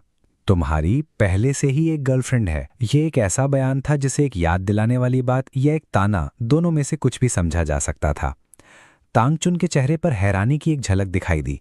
वो हैरान था कि यू नियानान को भला ऐसी बात कैसे पता चल सकती है। फिर भी पल भर में ही उसने अपना सौम्य व्यवहार फिर से अपना लिया। उसका राज खुल जाने पर उसके चेहरे पर घबराहट या शर्मिंदगी का कोई निशान नहीं था। उसे ऐसा लगा मानो ये कोई बड़ी बात ही ना हो। इसके बजाय वो सचमुच उत्सुक लग रहा था। तुम्हें ये कैसे पता चला? जाहिर है यू नियानान ने कोई जवाब नहीं दिया। तो क्या यही वजह है कि तुम मुझसे दूरी बनाए हुए हो? तांगचुन ने मुस्कुराते हुए पूछा। मुझसे दूरी बनाए हुए हों, ये विचार ही यूनियानान को पूरी तरह से बेतुका लगा। उसने तो कभी तांगचुन के करीब आने की कोई इच्छा ही नहीं पाली थी, तो फिर ये कैसे कहा जा सकता है कि वो दूरी बनाए हुए हैं। शुरू से ही उसने बस एक बॉस और एक कर्मचारी के बीच की सामान्य पेशेवर सीमा बनाए रखी थी। मानो यूनियानान के चेहरे पर छाई उलझन को भांपते हुए तांगचुन ने आगे कहा, शुरुआत में तुमने मेरी किताबें लेने से मना नहीं किया था, है ना? लेकिन उसके बाद चाहे तांगचुन ने उसे कुछ भी देने की पेशकश की हो या किसी भी तरह की मदद का प्रस्ताव रखा हो, यूनियानान ने बिना किसी अपवाद के उन सभी को ठुकरा गया था। उदाहरण के लिए, अभी कुछ ही पलों पहले जब तांगचुन ने दुकान संभालने की पेशकश की थी ताकि वो थोड़ा आराम कर सके, तो यूनियानान ने बिना एक पल की भी हिचकिचाहट की मना कर दिया था। मुझे सचमुच उन किताबों की जरूरत थी, यूनियानान ने समझाया, और उसे ये सब बहुत ही बेतुका लग रहा था। लेकिन बाकी सब कुछ, मुझे इनमें से किसी भी चीज की जरूरत नहीं है। तो फिर तुम्हें किस चीज की जरूरत है? तांगचुन एक कदम आगे बढ़ा और दरवाजे के ठीक बीचों बीच आकर खड़ा हो गया। बस तुम नाम लो और मैं उसे पूरा कर दूंगा। तुम्हें अभी पैसों की बहुत सख्त जरूरत है ना? चाहे इस साल दोबारा परीक्षा देने के लिए हो या भविष्य में यूनिवर्सिटी की फीस भरने के लिए, तुम्हें एक बड़ी रकम की जरूरत पड़ने वाली है। यूनियानान का जवाब ठंडा और अटल था। मैं पैसे खुद कमा सकती हूँ। जो तांगचुन अभी उसके सामने खड़ा था, वो वैसी ही दिख रहा था जैसा हमेशा दिखता था।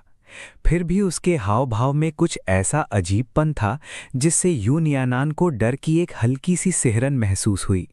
उसकी बस यही इच्छा थी कि तांगचुन जितनी जल्दी हो सके वहां से चला जाए।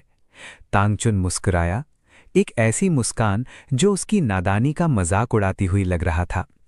जब स्कूल शुरू हो जाएगा तो तुम्हें पैसे कमाने का समय कहाँ से मिलेगा? क्या तुम क्लासें छोड़ने का इरादा रखती हो? क्या फर्स्ट हाई में शाम के समय पढ़ाई के सत्र जरूरी नहीं होते?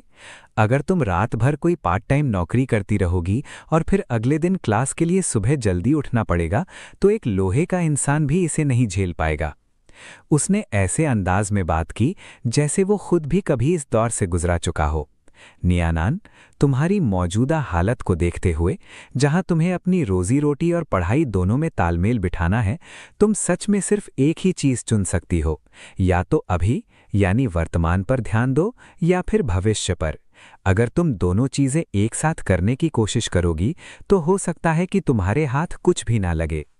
हालांकि वो ये बात मानना नहीं चाहती थी, लेकिन तांगचुन की कही हुई बात सच ही लग रही थी।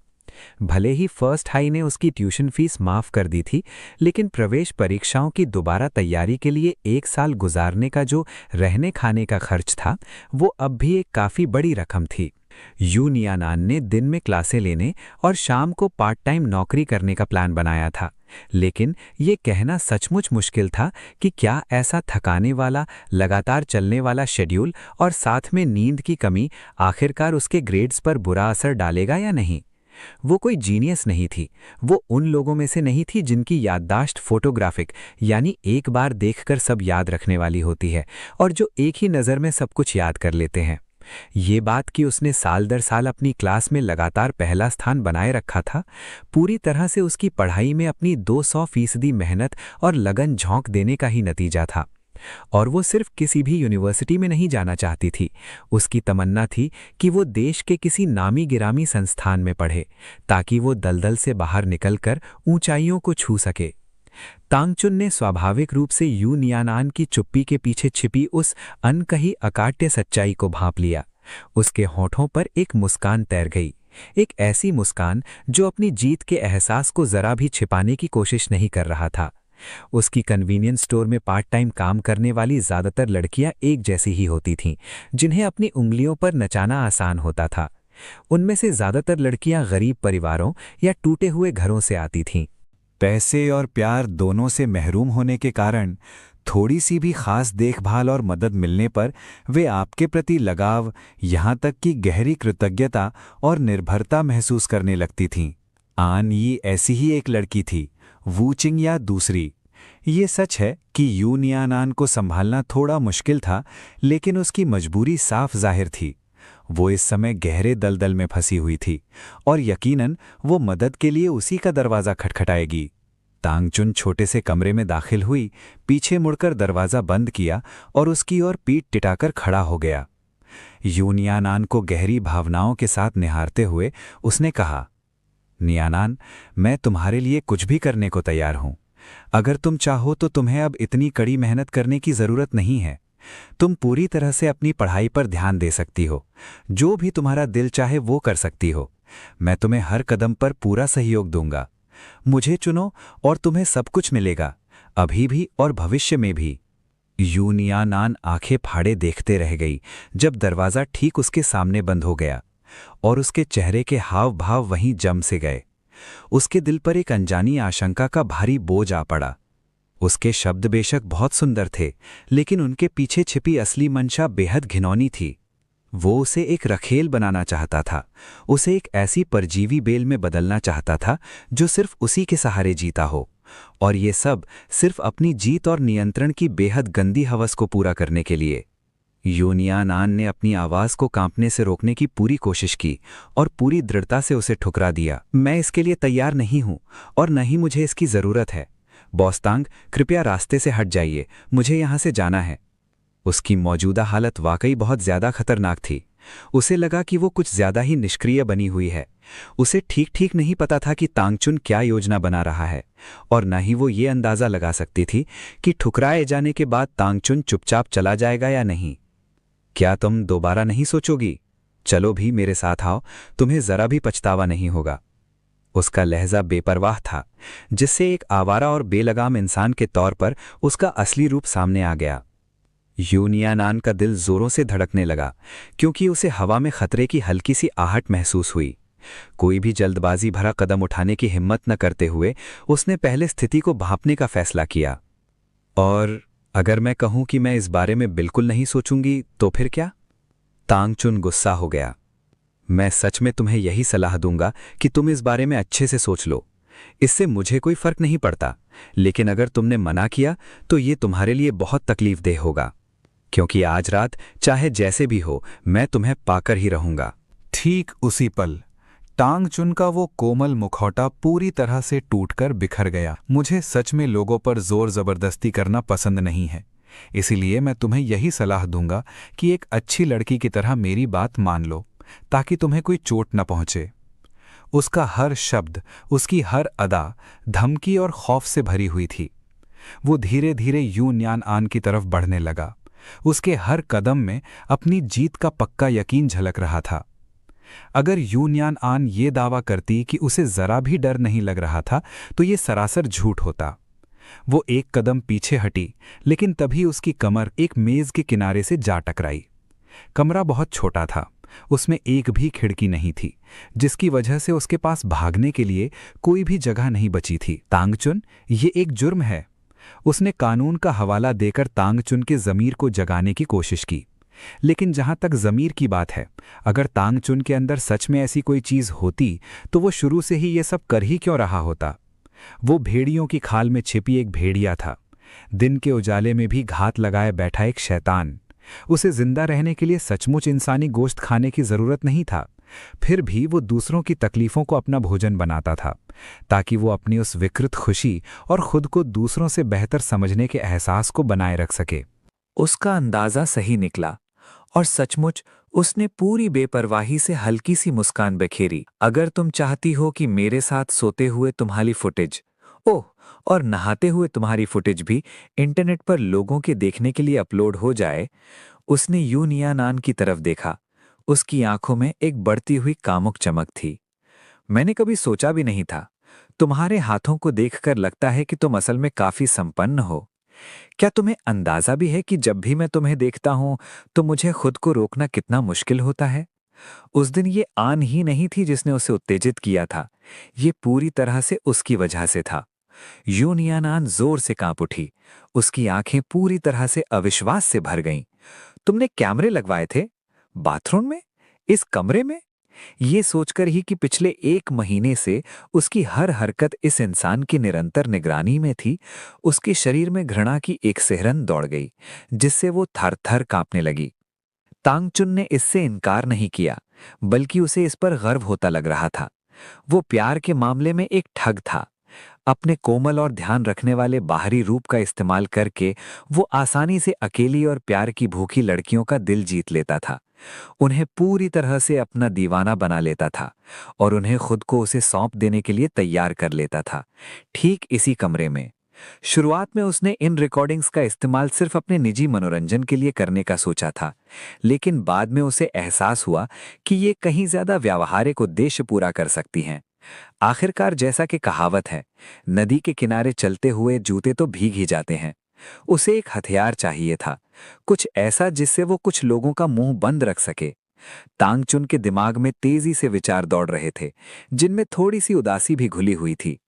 लेकिन तुम पहले ऐसे इंसान हो जिसने मेरा सब्र तोड़ दिया। उसे शुरू से ही पता था कि मीठी मीठी बातें उस पर काम नहीं करेंगी। वो बस बहुत सुंदर थी, इतना सुंदर कि वो अपना सारा संयम खो बैठा, धमकियों और लालच का सहारा लिया और आखिरकार सारी सावधानी को ताक पर रखकर जबरदस्ती का इस्तेमाल किया।